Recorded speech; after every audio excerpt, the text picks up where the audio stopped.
they'll quit. When it hurts to stand, when it hurts to grip, when it hurts to lift.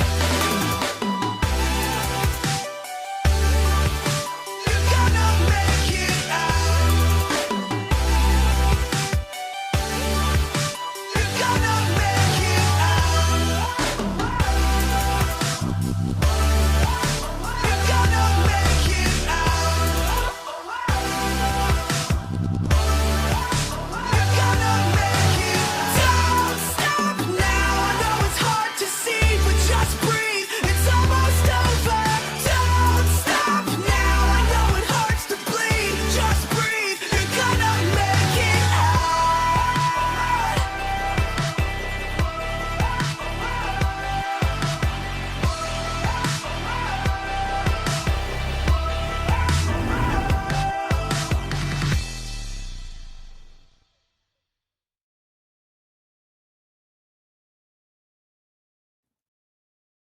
Hello, ladies and gentlemen, and welcome to the VCS English broadcast here for our playoff series between Team Flash and Team Secret. My name is Samuel Initialise 𝗲𝗵𝗺. I am joined by my brother and fellow LJL refugee for the weekend, namely Alexander Nymaera 𝗲𝗵𝗺, and of course, as ever, Vinnie as well. How are you doing, gentlemen? Well, I mean, we've managed to keep the crew together from our own little stint we right? had the other weekend, and I'm really glad to be back with you guys. Yeah, Vinnie? very happy. I've enjoyed playoffs so far, and I'm hoping that this one today continues along the same lines. Well, there we go. We've got, speaking of that, we've got some interesting things on the line here. Namely, of course, the winner of this series will be moving on to face 𝗀𝗀𝗵 in the upper bracket, while the loser will be moving down to face 𝘴. If you can start bringing up that bracket, lads, how are you feeling about how things are shaping up thus far in playoffs? Vinnie, do you want to take this one away for me? I mean, thus far we've only had the one series of 𝘬𝗺 versus 𝗀𝗀𝗵, and 𝗀𝗀𝗵 put 𝘬𝗺 in the dog pen. They smashed them pretty much front to back. They almost 𝘬𝗺 looked like they could take that game too, but after that game fell apart due to 𝗬𝗺 Cassidy just popping off. Yeah, there was no third head for 𝘬𝗺. They fell apart in game 3. Yeah, for me, the onus is on this other match, a team to come out of this which can actually contend with 𝗀𝗀𝗵, because that other series was not close. You look at the early game from game 3, sure, there was a triple kill at some point to bring back the 𝗂 on 𝘬𝗺 back into the game, but up until that point, it did look like they just completely mental boomed at 𝘬𝗺, and that's because 𝗀𝗀𝗵 were just playing so well. So for the teams today, they need to show us something that makes us believe this is actually going to be a little bit closer. Okay, so there is this waiting titan of 𝗀𝗀𝗵 in the upper bracket for whoever dares win today, but I think it is about time that we start talking a little bit about the teams we're actually going to be seeing play today, namely Flash and Secret, and obviously we're coming into this as a fresh series, but it wasn't all that long ago that we were watching these two teams face off. Nymaera, what were you thinking about that most recent series? Okay, yeah, so we, there were a couple of caveats to the last series we saw between Flash and Secret, which is in the very last week of the VCS regular split. Flash were already locked in second, so it didn't impact the standings for them, I believe. I believe that's the case. And they played 𝗏𝗏, their substitute mid player, in the starting game. He looked okay, but they did end up losing that first game to Secret, and Secret, with DNK playing very aggressively and having a great game on the Graves, played pretty well. Didn't work out for the rest of the series, but now we have this point where, coming off of not a clean 2-0 victory over Secret, things are looking a little bit more competitive. So for a team that we thought might be looking to run over Secret, maybe there's a little bit more room to wiggle there for Secret to try and cause an upset such as it is. And another point I do want to bring up that I know we've been talking about a little bit in the back room here, Vinnie, kind of phrased a little inelegantly, but I think it probably puts the point across very well. Frankly, will either team commit draft suicide? We know both these squads can kind of outthink themselves if they're not careful at draft. Yes, so they definitely can. 𝘬𝗺 is notorious for occasionally just putting out these weird and wonderful, I mean, not wonderful at all drafts, terrible drafts.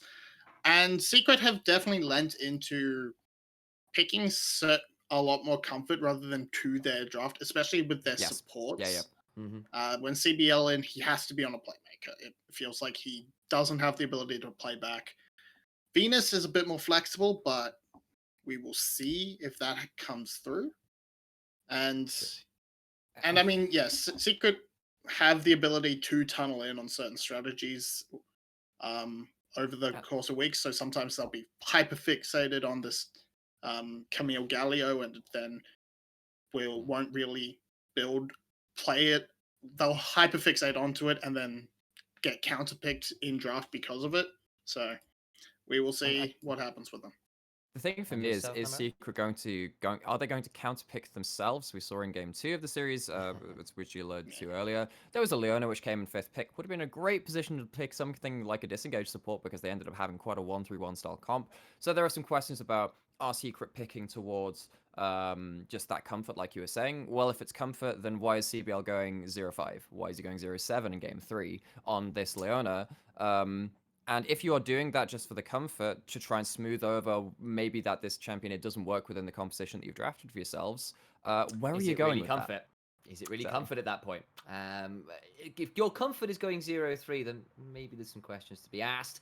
But I think at that point, we should probably talk a little bit about the matchup I know we were all considering as something of a hot topic, namely the bot lane. Again, before we move on to talking about it, a little bit of an apology here. We had a couple technical difficulties, so not as many graphics as we would perhaps like here, but I have got two the worst very case scenario. eloquent... They get to see us more. I know, but I've got two very eloquent analysts here who are going to take me through it by themselves. Who needs those graphics when I've got these two wonderful lads here to take me through it? Nymaera, what are your feelings on the bot lane matchup? You can start this off, and Vinny, you can follow up.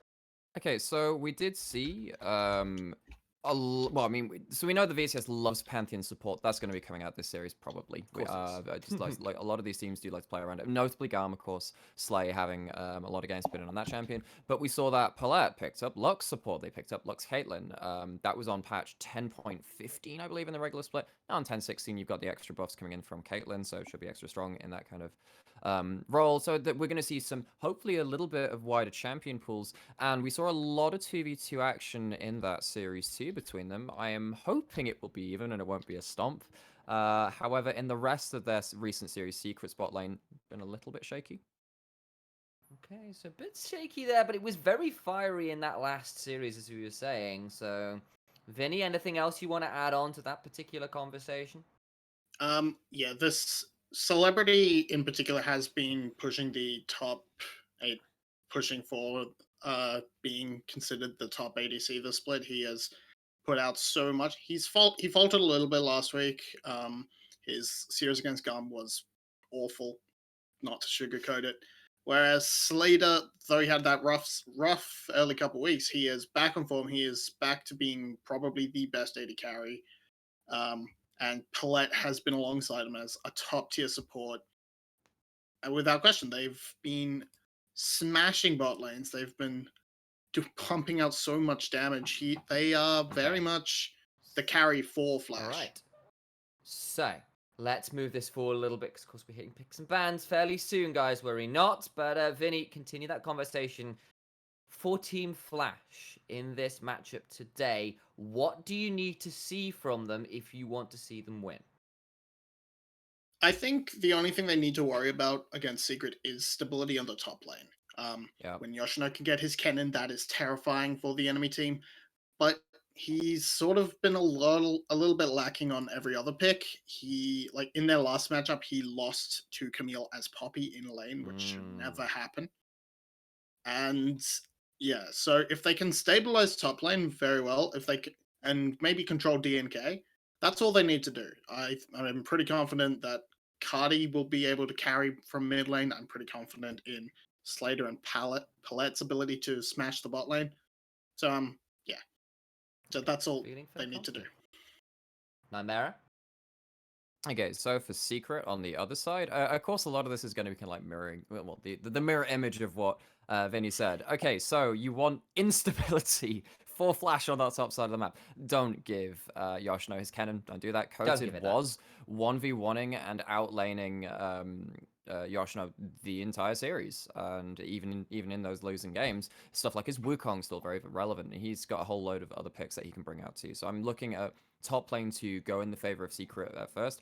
DNK off of this and off of a couple of lanes, particularly maybe that 2v2 going in the favor of Secret too, if they end up stepping back up to the plate. Of course, we talked about their 𝗁 series being a little bit awkward. You want DNK off of this, off of these lanes to start playing aggressively. Pick up the Graves. He's one of the best Graves in the VCS, and he can end up team fighting, skirmishing very effectively around that, even when he does take presence of mind on Graves. It makes me very, very confused.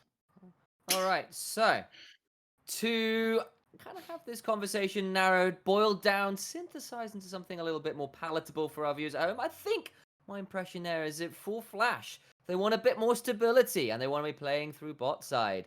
For Team Secret, if you're looking for the upset win here, gonna want a bit of instability and some serious top side focus. Get DNK on that Graves. Get your coated, I apologize, onto something that can start smashing in lane and beyond. That about right, lads? I think a lot of it starts from draft when you kind of speak about that too, because it is so often about how these players have played certain matchups as certain champions in the past. But then it's not over-indexing into that in terms of, we're talking about Secret going towards comfort and then just completely capitulating what your composition wants to do and picking a whole hodgepodge garage sale of stuff which doesn't really work together. I think that Secret have all the ability to outdraft Flash if their heads are on straight and they end up having a bit of foresight into what Flash do with their first couple of picks and then try and extrapolate and see what their whole composition is going to do. But they need to be on point with that because this is a best of 5. Yeah. It is a best of 5. And I think with the draft thing, it's more likely to be a -4 Team Secret because when we get a Zerg draft, it's usually pretty noticeable within the first 2 picks, and that's usually a once-off. So unless that happens in Game 5, they're usually fine. So if you're seeing some weirdness, chances are it could be a problem. So keep your eyes out for that. We'll be calling it out in draft, I'm sure, but I'll leave that to my analyst for then. But I want to take a little bit of a step back and ask you to put your cards on the table, gents. Vinnie, Nymaera, in that order, please. Who are you expecting to win this series and with what game score? Don't remember what I actually wrote down as my. What you got today? I think it's pretty clearly going to be a Flash victory. With the ability with Zerg's ability to completely watch drafts and the ability for Team Secret to absolutely perform the day, I'm going to say 3-1. Even though I called that out as being the safe option, but 3-1. 3-1 Flash. All right, 3-1 Flash. You heard it there. Nymaera?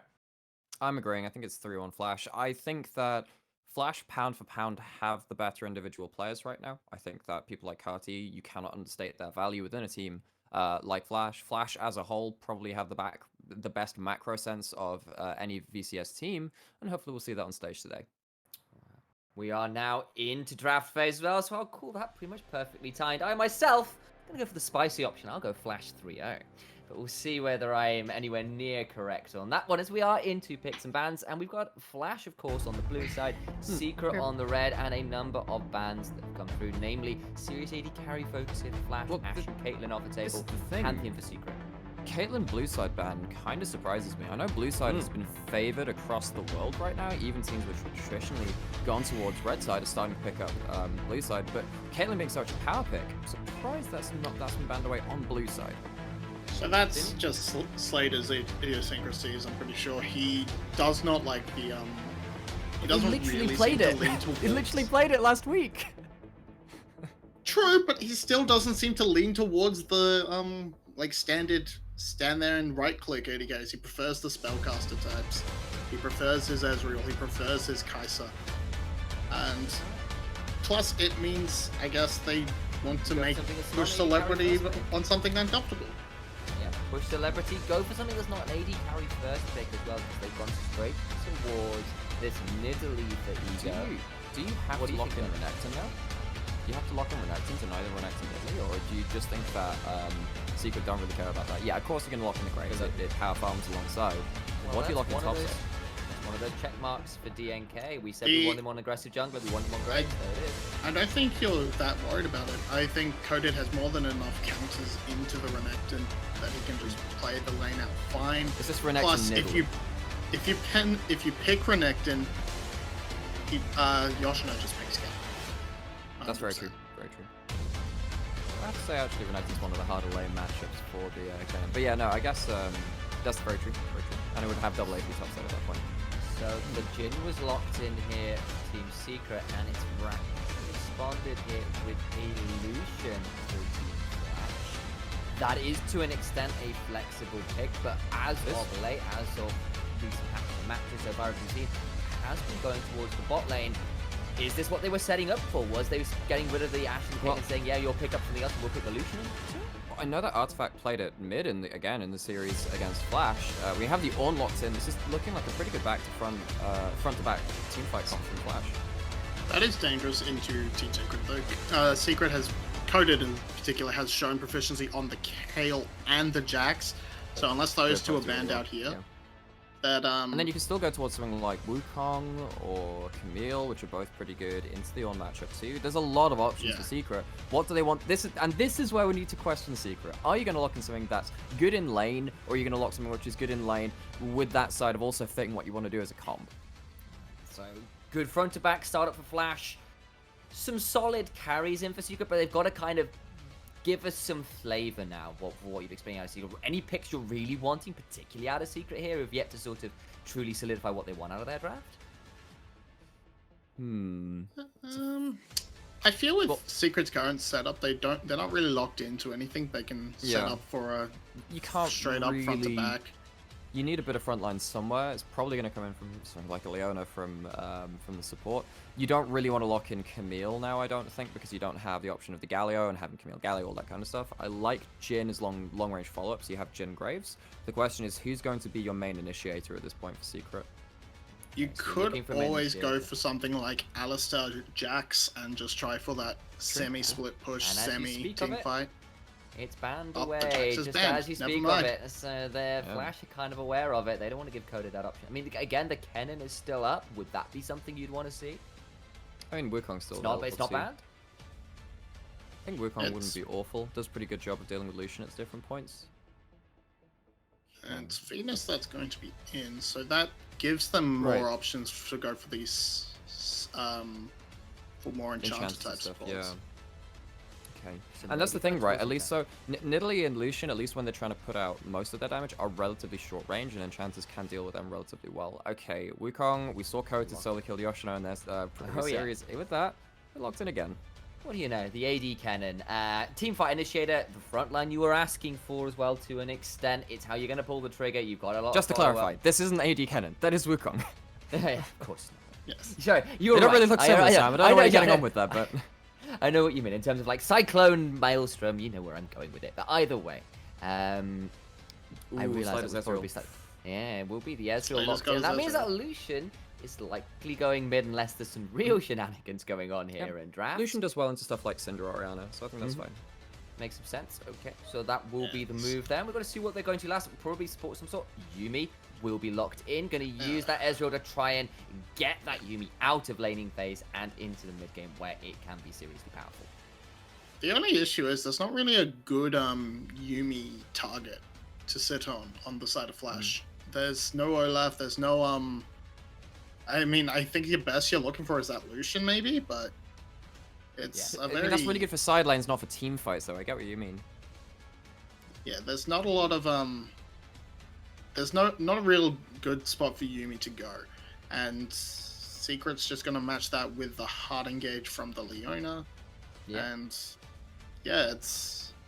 So we've seen the drafts as they stand. Flash, you got a front to the back with this slightly oddball pick of the Yuumi. On the other side, though, Secret aren't exactly shying away from a fight themselves. They got a couple serious engage options with the Wukong and the Leona, and a lot of long-range follow-up with the Graves, Jhin, Syndra being able to catch people as well. What are we thinking as our first impressions of these two rosters right now? Nymaera, do you want to start off?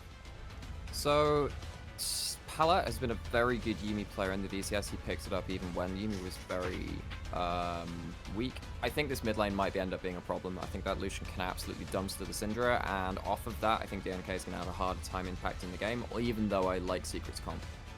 Alright. Okay, so that's your opinion there. And for yourself, Vinny, any of your own thoughts? I think much the same. There's this game.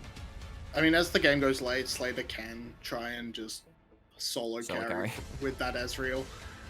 But I think that might be the way they have to go to, unless 𝗁𝗁 can get that really early lead in that mid lane. Because otherwise, I think Secret has the better comp overall. So. And there's also very little setup for Nidalee too, I just realized. Yeah, he's there's... got huge amounts. Got Ornn, I suppose, if you can get people caught up in a knock-up. That's kind of it. It's not instant CC. Yeah, Ego this game is more going to be trying to check DNK and make sure DNK doesn't run away with things. So actually, you guys are preferring Secret's draft here, largely. That said, who are you expecting to win this game off the draft? Vinny? Probably Flash. Probably Flash, even say? Yeah, I mean, it depends on the early game, but I think Flash still have it, despite the bad draft. All right, then, as we're heading onto the Rift here with some beautiful cinematography, let's hand it over to Everyday and Yulwei to take it away on the Rift and see whether my analysts have proven correct. Welcome aboard, everybody, to VCS Flight 395. My name is Everyday, and this is your captain speaking. We're expecting a cruising altitude of approximately 20,000 feet, but of course we will be planning to nosedive directly into the ground momentarily, as this is the VCS, and we can't control anything. But Yulwei, it is going to be me and you flying this one now that we're on Summoner's Rift. I believe you are How are way you too feeling? easy to understand for a flight captain. You need to work on that. My pilot voice is not quite great. Every pilot in the world has the same voice. Yeah. Well. So, here we go. Second best of 5 of the postseason. It's another important one. Winners bracket. Whoever wins this gets the right to face off against 𝗀𝗄, who 3-0'd yesterday. So, it's a little bit scary, but you don't want to fall down. There's a little bit of a safety net, of course, now added to our playoffs. We have a double elimination bracket, and whoever loses today plays in 2 days against %. So there's another chance for either team. But of course, both teams want to win the first round, because if you win the first one, you're only one best of 5 victory away from Worlds. So that's a big prospect. For sure, this is definitely a very valuable win. And I actually think this is the quarterfinal that has a little bit more potential for either team to win. I think 𝗀𝗄 was a pretty easy pick yesterday. I thought Cerberus might take one game, but I don't think they were ever going to take the series. I think Team Secret has upset potential, though. But let's focus in on this game. We can talk about the series, or rather, let our analyst talk about the series. What are we thinking about the team comps? Because we were talking while we were waiting, and we've got a few disagreements, but I'll let you talk about them. Well, I disagree with our analysts here coming into the game.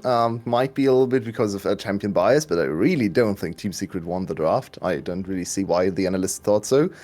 In my opinion, Flash is pretty easily can get through the laning phase and then go into late game with Slater on Ezreal, backed up by Yuumi. No one can ever touch him. Who's going to kill him in the late game? Please tell me one person on the other side that is going to threaten the kill on Ezreal. And Slater is by far our best Ezreal player in this region. He's legendary on this champion. Then you also have a super strong lane in mid lane with 𝗁𝗁. Yoshino is going to be just fine in top lane. So I don't really see where the notion of Secret Heart won the draft came from, in my opinion. You just Flash don't like is set ammo up. systems. I mean, I really don't. But on top of that, I think Flash is set up for the best thing they do, and that is front-to-back team fights in the late game. They are by far the best late-game team in our league, and I feel like this is the perfect draft to come in with safety, good lanes, and then very good scaling. All right, well, we will see. And of course, results-based analysis will always win out. I personally, I mean, my big gripe is I'm not a fan of Ornn. That's my big gripe. I mean, I am not a big fan of Ornn either. That is absolutely true. I kind of hate the champion right now. But I don't think Wukong can really do much in his current state against Ornn in lane, and then Ornn is still able to provide big meat. Okay, never mind me. 𝗁𝗁 has just gotten a 4-minute solo kill on Artifact. Well, that sets a tone. That is 𝗬𝗏 playing today in mid lane, maybe? It's Lucian. No, 𝗬𝗏 would never get Lucian, to be fair. But 𝗁𝗏 is proving to be a big threat too, and that is the first kill over to Flash. A very good start. Okay, what is going on in bot lane? Onto the Ezreal, though, takes a lot of damage, but 𝘁𝗏𝗺 couldn't quite get the bullets out to finish him off. That's a very aggressive start from Secret. They have a very oppressive bot lane here. This 2v2 can look for kills. They have the CC chain, and Yuumi has to be super careful. DNK lying in wait. He wants to set up an ambush, and 𝗁𝗏𝗺 is here too. Teleport for Yoshino available. He needs to come in now. This is going on the tower. He takes a few tower shots. There it is. The teleport's landing, but it's going to be disjointed. But Team Secret looks like they're wanting to back off, and it all could go wrong. But Yoshino gets stunned up. Ego lands a spear in onto Venus. Yoshino's gone down. The Ram is dead. Venus lands that Zenith Blade into the Deadly Flourish. It's a lot of damage onto Ego, but he does manage to flash away. The cat gets to the cat. 𝘁𝗏𝗺 will go down to 𝘁𝗏𝗺. Can they get the counter kill? Not quite. But here comes 𝘁𝗏𝗺. Can he carve them? Not quite, as he's a bit too scared to go in 1v4. Flash completely lose everything. They had no idea what hit them. That was so badly coordinated. Teleport way too aggressive. So let's look at the solo first. Nice flash from 𝘁𝗏𝗺, preemptively flashing forward, so 𝗁𝗏𝗺 couldn't ever escape. 𝗁𝗏𝗺 even tried to flash away, so didn't even preserve that summoner. Luckily enough for him, the game actually was then focused on bot lane, where you could get a kill back. So he's not in that bad a position right now. But the Lucian should still win the lane. I hope we also get to see the bot lane engage, because there was a lot of misplays from Flash, leading to 2 kills for Secret. No one should have died. I think if Yoshino teleports to the turret instead, he's safe. He can't get picked off. And then 𝘁𝗏𝗺 doesn't have to die either. This is a little bit of a tendency we've seen time and time again with 𝗁𝗺's Yuumi, just randomly dying because he's too over-aggressive and jumping out at times where he should maybe stay connected to his ADC. Yeah, that's been a big tendency of Attached. 𝘁𝗏𝗺. Yeah, attached, connected, same thing. People know what you mean. This isn't a Pierce and Slice again. We can't do that again your way. Not in playoffs. But Team Secret moving towards this dragon. The Cloud Drake will go down. Graves, of course, very good at securing those early. Everyone is hitting levels. DNK actually has been powering through. Ego keeping up. Just in general, the jungle is quite accelerated. Kind of caught me off both guard. very, very quick at farming the jungle. And now Italy is actually... Oh, there's some pigs. So it's pinks. It seems like DNK is aware of the fact that he's getting counter jungled here. Top lane dive, very unlikely to happen, because it's kind of hard to pull off with these two champions together against Wukong. Maybe if you can prevent him from jumping away from the Ram, there is a tiny chance. Can we please see top lane, guys? Okay, bot lane dive is coming in too, so fair enough. Bot lane, it's another attempt. Yeah, and this time they're bringing a lot of burst damage as 𝘁𝗏𝗺 now kiting back towards the tower. There's the minion wave arriving, the unleashed power. This is going to be an easy first kill, and now they're going to get that 2-for-1 Kentucky Fried Cat. Oh, that's unfortunate though, as DNK did miscount those turret shots. Very good bot lane focus for Team Secret. This is something they haven't really done much in the last 2 weeks. They like to have their bot lane play a little bit of a safer style farm up and then be impactful later on in the game. This time, they went Leona Jhin. You can't bank on the fact that they are going to impact the late game because it's Leona Jhin. They are not going to do that. So double down on the dive power, on the CC, on the aftershock tankiness. It's working wonders so far for Secret. That said, though, it's only 300 gold lead, so not actually that much. Is it frozen for you? Yes, it is. Yes, okay, so we do have a bit of tech issues here, so no worries. It happens. Good to have it early in the game instead of later on. So, Yulwei, what are you thinking early on? Team Secret looked very aggressive, and we're straight back in game. No 10 minutes. I think that's a replay. That's a replay. Lovely. Oh, it is a replay, you're right. Let's have a look at it. So, I mean, there isn't much Flash can do. They should have read this gang coming in earlier. Now, 𝘁𝗏𝗺 is just consigned to death. And, I mean, 𝘁𝗏𝗺 is the worst support you can be in this situation, because there's no chance you ever stay alive there. Maybe a Nautilus could live through this situation, but not a Yuumi. She gets a kill back, which accelerates her scaling, of course, makes her a little bit... lets her get to the first item a little bit quicker, which is nice. Very true. But overall, it feels like Flash is kind of behind the play in bot lane, but because their solo lanes are doing well, they're still even in gold, and that bodes well for the later stages. Of course, accelerated Jhin is a little bit annoying to deal with. He's going to hit very hard, and is very good at finishing kills, but in terms of ultra late game, Jhin with a few kills doesn't really make a big difference. It's true. I actually do like Team Secret's comp. I know we disagree on this one, and I'm happy to cede the point to you because you are much, much smarter. But I kind of like the hard engage combo covered by the curtain call. I kind of think it makes sense. There is It's very sinful, but if it works, it works. It works well. I personally think nameplates off. I actually do favor Team Secret's comp, even though you disagree. Nameplates on, it's still Flash. Bit scary. So it's not like Team Secret's comp is unplayable or has no win conditions. It's definitely how you and the analyst described the two. A lot of engage, a lot of follow-up, a lot of single target CC with Jhin and Leona. So a super strong mid-game composition, super good at picking off targets, and maybe around snowballing dragons, because that's when Ezreal is not going to be online yet, fourth dragon, especially now with the early dragon start. So bot side focus makes a lot of sense. I just worry for the late game, because in my opinion, in the late game 5v5, they don't really hold up to the enemy team composition. But if Team Secret can make this all about the early game around dragons and try to snowball to a good dragon soul, then late game won't come into play. So that is their path to victory here in the first game. Yeah, I mean, I think both teams have picked comps that have very clear win conditions.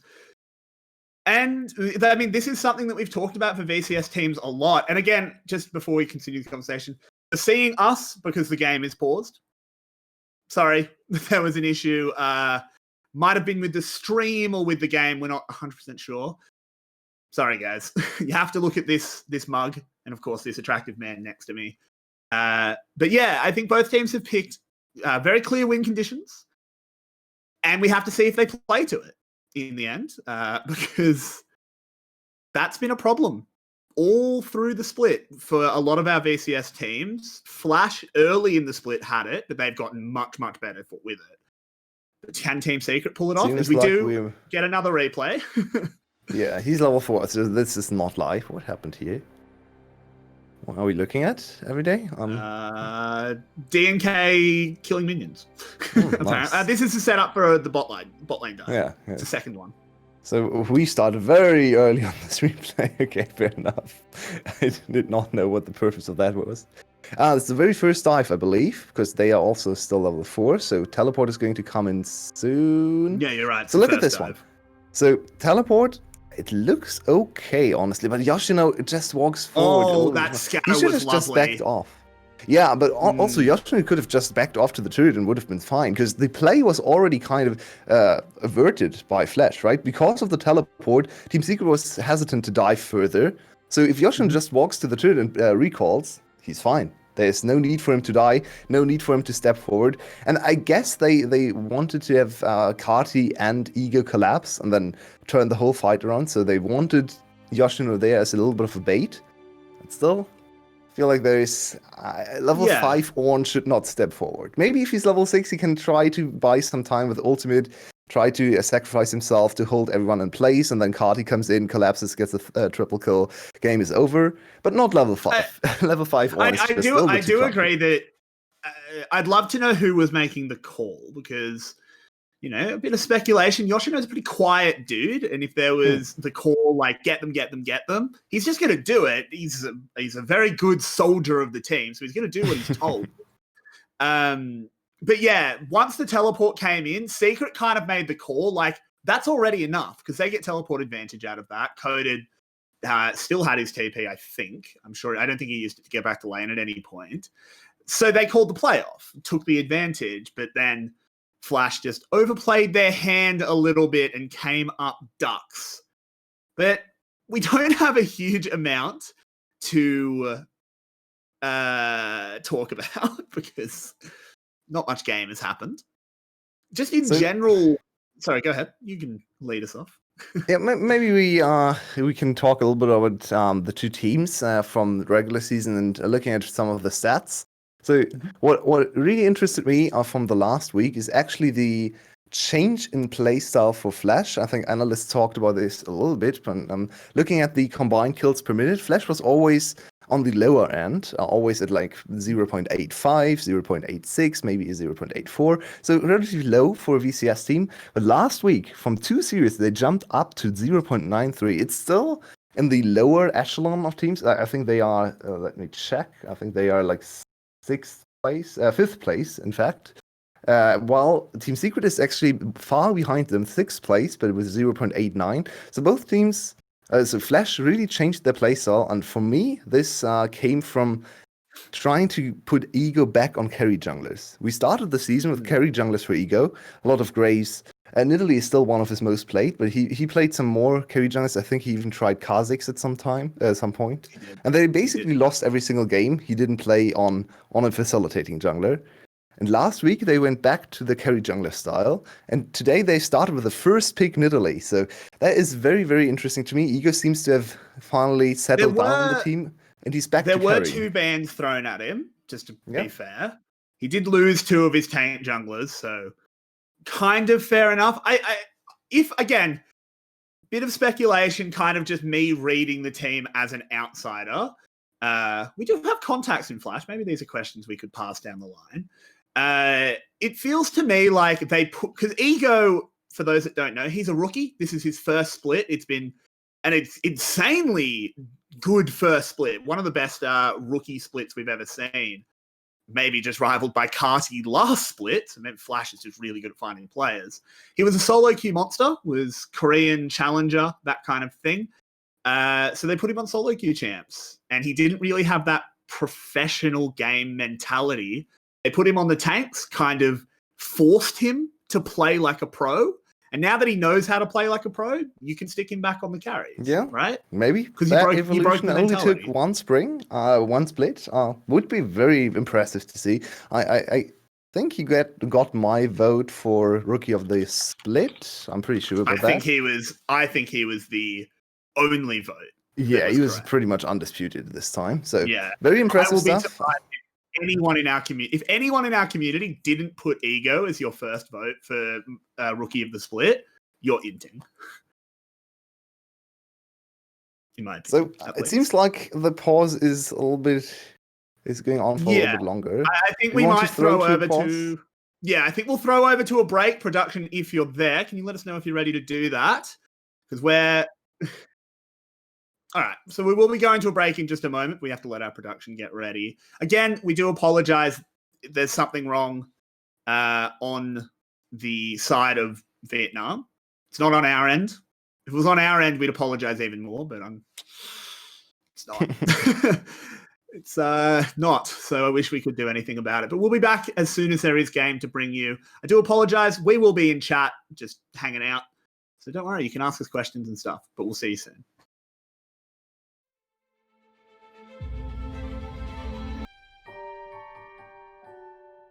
Welcome back. This is your captain speaking. We do apologize for the turbulence. Engine 1, if you look out your window, is currently on fire. And if you look out your other window, there is no engine 2. So we're hoping to keep this plane in the air, but strap in tight, boys, because this is going to be a bumpy ride. So, Yulwei, we have to keep filling. We're hoping and praying that the Vietnamese stream is not currently saying it's broken and we're going back to break. We're assuming the game's restarting soon. But Yulwei, let's keep talking about these teams. Do you have anything to talk about? So what interests me now after we get back into game is what Coated is going to do with this teleport advantage. Because so far, it's very bot side focused. We have seen 2 dives in bot lane, 4 kills for Team Secret. They have a very minor lead of 300-400 gold. So they need 1 or 2 more plays to really break open this game and set themselves up for success here. And it could all come down to Wukong teleporting into bot lane. And we're back. Oh, never mind. No, we're not. I jinxed it.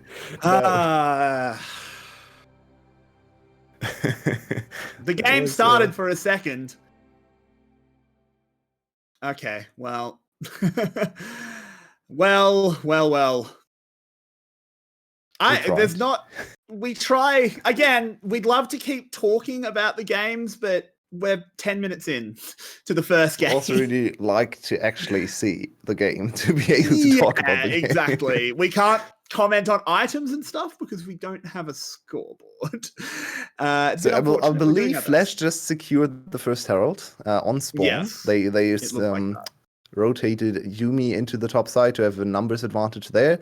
So that could give Flash a nice opportunity to maybe use it mid lane and break open, maybe not the whole turret, but get a few turret plates, soften the turret for the second Herald. You can just use Herald to break mid lane. So 𝗁𝗁 also has perma pressure in mid lane, so that's probably their main target. Top and bot are going to get pushed in.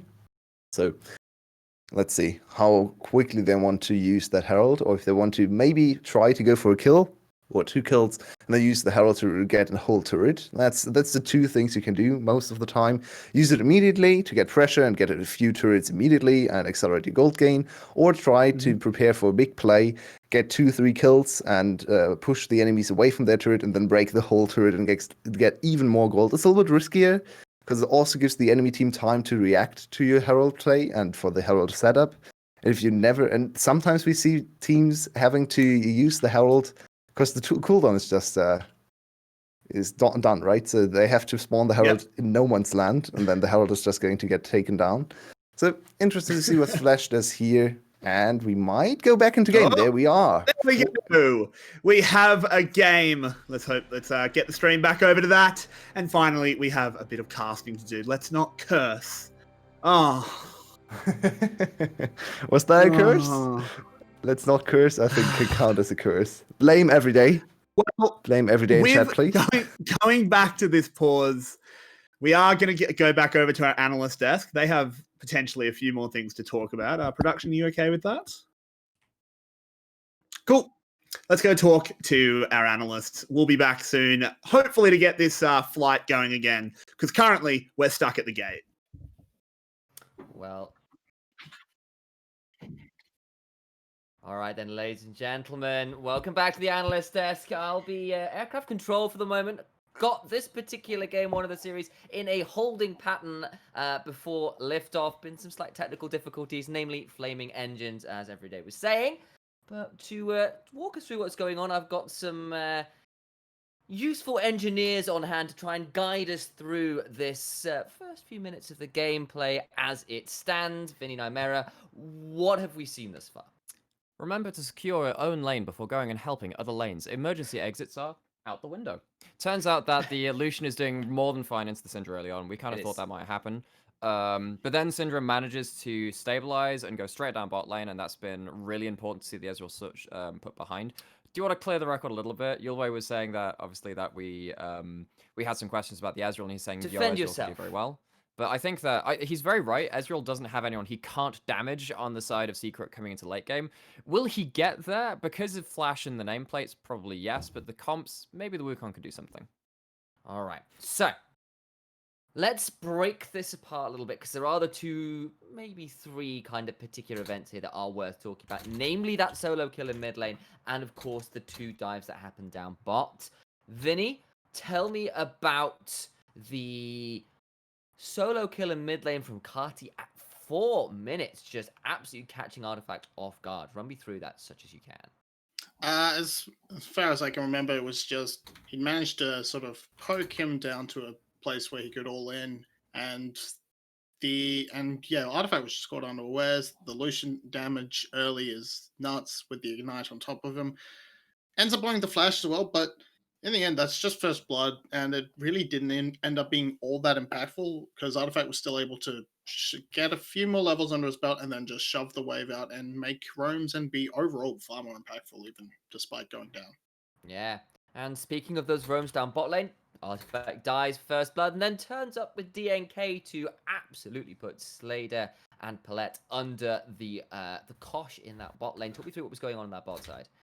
So, I do think that in the regular season series, we saw a number of times both teams skirting around each other's vision, being very aware of where champions could be and where wards could be to try and make some plays out of the blue and out of the fog of war, more importantly. Saw that again with DNK heading down towards bot side with that first dive. And then, of course, Yoshino TP's in. Really good response, very quick on that. You know that Flash are very good at responding across the map. But then he gets his Searing Charge cancelled by Scatter of the Week, and everything goes wrong from that point. It does, and it was a pretty clutch Scout of the Week, in fairness. Caught out a number of people there. 𝘁cie a little bit late on the roam as well. Wasn't quite there with And then everyone else. And at the end of that, we Continue. did see Slater overextend a little bit, and Celebrity and 𝘁cie were able to just finish him off.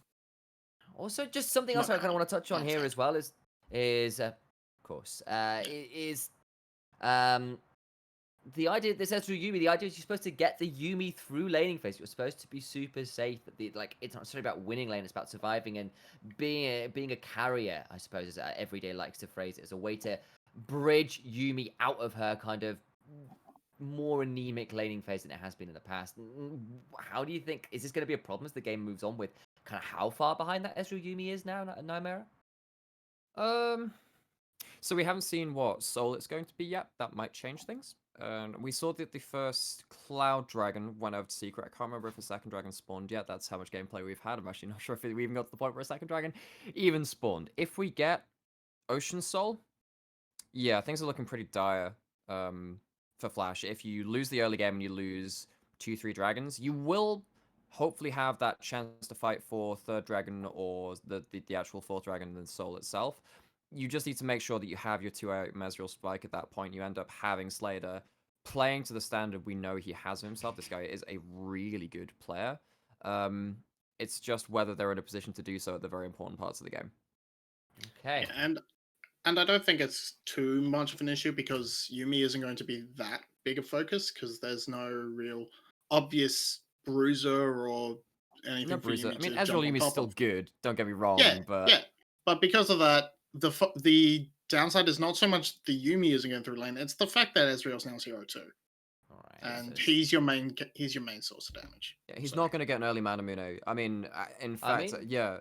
Oh, There's a ways behind on that front, but you've got to remember, of course, there's still 𝘁cie's Lucian looking okay in that mid lane as well. Could be a point of pressure, especially if you can get going with that. So you've got a second AD carry to fall back on.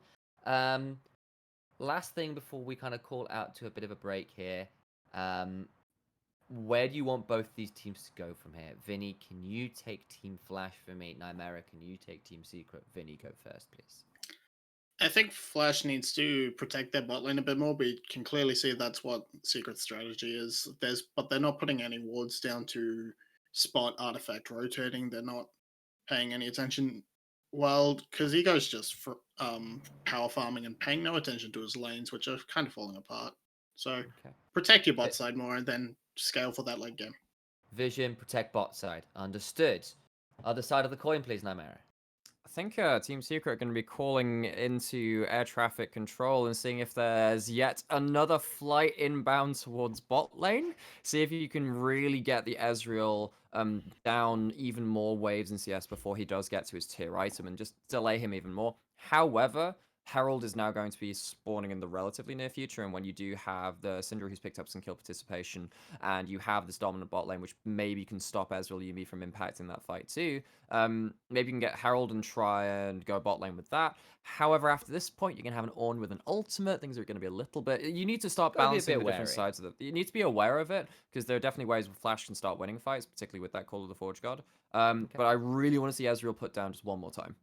All right, so put Ezreal down one more time, then look to pay attention to the rest of the map, particularly the Herald. But with that, we are still experiencing technical difficulties on the Vietnamese end. Very sorry about that, guys. But as a result, we'll be cutting to a very swift break. And hopefully we'll be back into game before you know it. Go absolutely nowhere, because this game is already shaping up to be fairly spicy. Be back in a few. I hope I haven't lost my luggage.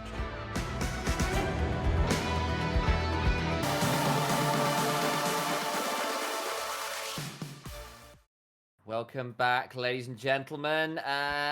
Just got off the phone with Lost Luggage. They appear to have lost the game as well, which is really problematic. And as you can see, the plane above us is kind of banking around, and so is very tilted right now, much as the rest of us are.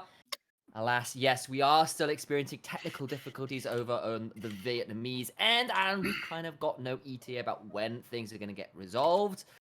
We will tell you as soon as we know. But until such a time as that, I am joined, of course, by my analysts and Everyday and Yulwei, who are here as great voices from the beyond. Promise you, they are actually here, Whoa. just, not on screen. Analysts, you have disappointed me. You couldn't fill a 20-minute pause with 10 minutes of gameplay. You have let me down. Sorry, Everyday. You're not allowed your voice change. I wanted to say that I'm here as Using well, it. but I'm just gonna keep quiet. Hello. You see that. And of course, Spoods. I'm in production. You can play as well. All right, You I'm can chilling. come chat. Yeah. At this point, of course, guys, we've kind of come up with some things we can do to keep us all entertained, and Everyday's come up with the intriguing idea of running through chat a bit of a League of Legends lore quiz. Am I Well, right? I was more gonna give it to you guys, but chat can No? play. Okay.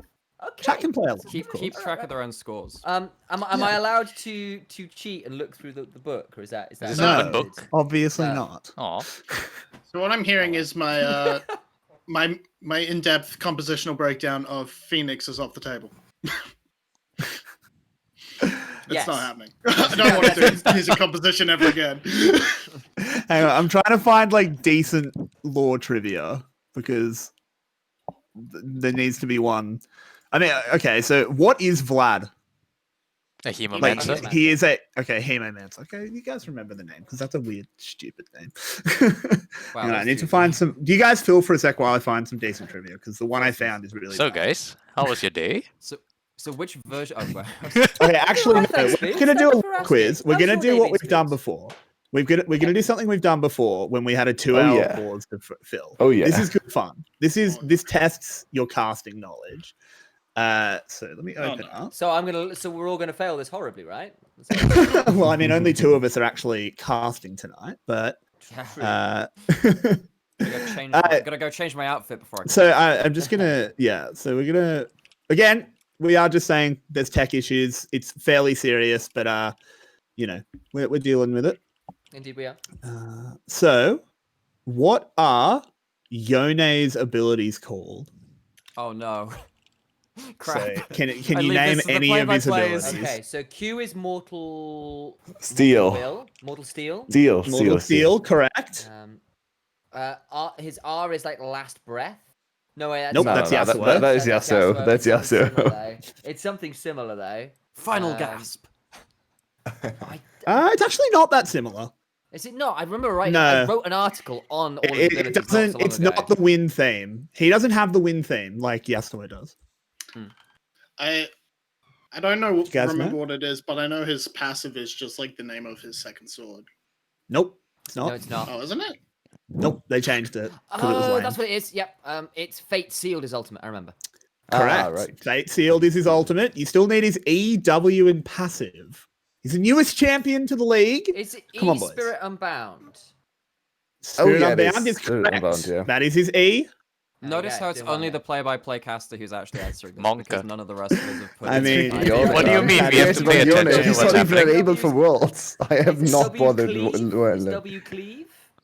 W is there's a word in front of cleave. Fell cleave. Spirit Spirit? cleave? Spirit cleave is correct. Yeah, that's it. And I then was you just expecting it to be need. fell, but, So you know, I'll give you a Something hint for the with will. passive Was it because a it's quite warrior? hard. His passive's warrior? quite hard. I'll give you a hint. It's a way of the. Warrior. You need one more word. Nope, not warrior. Samurai. Think about what Raven, he is. that one BBC. Think about Wanderer? what he is in law. Way of the hunter. Correct. Hunter, right. Vinny got it. Dang. Hunter. There you go. Human Smurf hunter. in my dude. There we are. All right. So I'm gonna do. Oh, hang on. We have movement on the Vietnamese Oh, stream. do we? Nice. I should go check my that. We have out. What movement. cast is that? It's still casted, so we're gonna keep until we see the Cautious. Summoner's Rift. We're gonna keep doing. By the looks. Well, I We've thought got- it highly. We've got a game. Let's go. You rest. All right, Rock then. off. It's Ladies just and us. gentlemen, boys and girls, we're back on. We'll pass it over to Everyday and Yulwei. Take it away. That was the shortest lore quiz of all time. Thank you for bearing with us on that one. And Everyday, Yulwei, enjoy gameplay. We'll see you in a minute or two.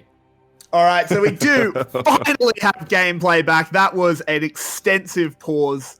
We hope Carthy, you hello. enjoyed Look at our your screen, short- please. Well, 𝗁𝗁, stay tabbed in, mate. Don't open the shop as DNK on the hunt. He wants to show that the shotgun is better than the pistols, flashing forward as well. He really wants this kill. The YouTube stream struggles, but DNK does not, as the collateral damage cleans up the kill. There we go. Another one in bot lane. Saloti has to flash, but that is very easy. Yeah. Venus now has to be careful. Bang. Yep, Venus. Yeah, he'll just wander on out there, but that was a shutdown going back over to Flash. So we missed 1 minute of gameplay, and the Herald did go down to Flash. Flash hasn't utilized the Herald yet, so it's going to be used in the next few minutes. And it seems like Nidalee is going to invade topside, so another attempt on a potential dive. Wukong still hard to dive, hasn't changed. Well, they might just use the pressure from on to get the Herald in, but it seems like Nidalee rather would backport. Okay, there we go. So that's a good kill for DNK. Used Flash, of course, so now he's a little bit vulnerable for the Dragon fight in 30 seconds. Also, his ultimate should not... maybe his ultimate is actually going to get off cooldown by that time. It'll be up for Dragon. But there is, at the moment, a bit of a diffy in the jiffy, as we have DNK with 100% kill participation and Ego yet to make an impact. That's the cannon biting the dust. But Artifact now opening it up onto Cardi. The scatter of the week is good. Ornhorn gets called and Ego comes over the wall. The play has to be called off here for Team Secret, but can they evacuate with the teleport? Yes, they can. And that is a good first engagement for Flash around the Dragon, but Team Secret seems to have better HP bars. Immediately starting the Dragon to 𝗁𝗁, slowly getting healed by Plat. This Dragon is quite important. I think Nymaera touched on it in the break. If they're going to go to an Ocean Rift, which I can't spot right now. We'll have to find out. Yeah, it's going to be Ocean, so that is a very good snowball opportunity now for Secret. Strong mid-game, mid-game team composition, so Ocean Soul would work wonders for them to get them over the line, give them another win condition to close out this game. So I think we do have a bit of an issue with our sync. Can production just say their timestamp? Okay, so I'm a little. Okay, I'm in sync with you. I need to catch up a little bit. We'll have to figure it out, though. After Slater gets attacked here. I'm sorry, this play-by-play is going to be a little bit behind. The fourth shot comes in. Should be easy to clean up, but it's Graves behind a tower. Oh, no. DNK finding out why Yulwei hates this pick. But in the mid lane, they're going to even it up as Coded spins and wins. Oh, we go straight back down to bot as Celebrity's in trouble. Slater moves on. Yoshino wants to chase him with that mystic shot. Venus now running away through the tower. Yoshino's going to get those zoomies to zoom on ahead. True Shot Barrage won't find it. Can't get a prowling projectile through the minions, but you can get the kill. Artifact can as well. And it is an absolute bloodbath as we just come back in and the players want to play. Yeah, the players are bored. We've seen this a lot of times after an hour-long pauses. Players tend to be a little bit excited and go for plays that they normally wouldn't go for on stage. We seem to be flying into a hurricane or something because there's a lot happening. Artifact super low, but then gets the big burst combo on Nidalee. Hard to read for Ego. I can't really fault him too much for that. So, it looked like he had the jump there. It looked like he had the solo kill. But then Syndra just pressed her off. But while we do have a break in the action, we do need to resync because it's going to be our best chance. Can you guys give me a timestamp that you're going to pause 17, at? 18. Can you guys pause it, we'll say 25? 25, and I'll call when I get there, so you guys know what to do. So I'm at 23, 24, 25, 26, 28, 29. I think I'm a second ahead of you now. Okay, we should be fine now. Sorry about that, everyone. We are just having a few tech issues. There's tech issues on both sides for once, though the major one wasn't our fault. But we should be good. So, where did the Herald get you? Did he just miss the Herald? Don't know. Looking at the turret, it looks like no turret got attacked by Herald. Where did the Herald go? I think it was mid. Maybe he died and then couldn't use the Herald because of the cooldown anymore. No, it was definitely mid. We're being told by people who spotted it. Fair enough. So Yeah, you got I'm some not sure if plates. it charged because the turret doesn't look like it's actually. It did. too- It did. Okay, fair enough. It got a couple plates. It was in the dragon fight. So Dragon still went over to Team Secret, even though Flash invested the Herald there. Next Dragon is going to come in 2 minutes, and 𝗁𝗏𝗁 has to kite up topside, and nicely done. Leaning towards top when he knew topside is the control for his team, so that is what you have to do. And Ooh, Coated but in up a in lot the of trouble. In a lot of trouble, as you Is he said, though? Ego.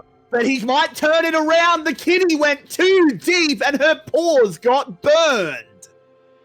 Diving Wukong with 𝗏𝗏 on is not easy. I talked about this a lot at the start. Now it's a counter dive in bot lane. We've seen this 3 times already this game, but Artifact needs to be careful. Ooh, the last chapter comes out. That's going to be a route up onto Venus. And as you said, Artifact already very low. Prowling projectile chunks this Leona.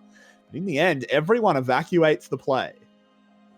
So this 𝗬𝗎 got a lot of early kills, and she went, oh, never mind. Oh, this is a bit of aggression. Celebrity's been exhausted. And Jin's show will end in a tragedy. There's another kill to Slater. He's slowly getting stronger and stronger. 2 items completed already. His 𝗬𝗎 is far ahead of the clock right now. Already 1 completed item. Went with the safe choice. Instead of going for the more AP and heal focused build, she went for the Michaels instead. So what happened here? Look at what transpired in top lane. Ego. Well, he hits the spear on the wrong one, and then he doesn't really have the damage. Very, very nice stop also from Coated on the jump. So Ego didn't get the pounce damage either. And Yoshino is way too far behind to follow up. I think he missed. Where was that ram going? Yeah, the Rambo's missed as well. So Like, Coated that with a good was- start. Coated 2-0, and Yoshino looking pretty rough in his first ever playoff game.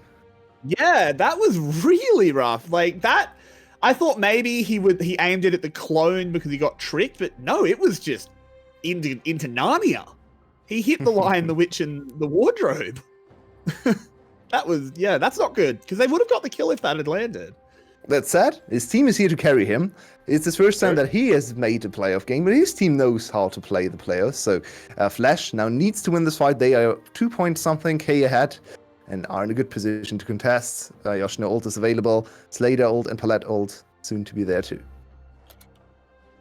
So we do have that dragon started up, as you said, 4k health on it. Team Secret using this ocean brush. That Ornhorn once again goes through for 6, but they secure the dragon and stop Team Secret snowball. Oh, and I feel like Team Secret gave this up too easily. We talked about their team composition needing to snowball, needing to be ahead of the clock, ahead in gold. They're behind in gold. They missed their big dragon snowball opportunity now.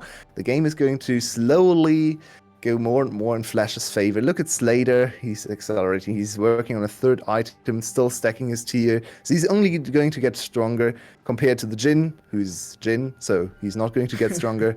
At least relatively. Of course, absolutely, he's still getting more AD and stuff, but compared to an Asriel, not really. Yeah. And that's another turret. Flash is in full control of the map right now and have kind of stabilized again after a questionable early game. Well, it feels like we should be in the late game, but we are only at 19 minutes. So let's have a look at the items. We do have Slater on those 2 items. He's gone towards the Iceborne Gauntlet build. I think that makes a lot of sense, considering the opposing team comp.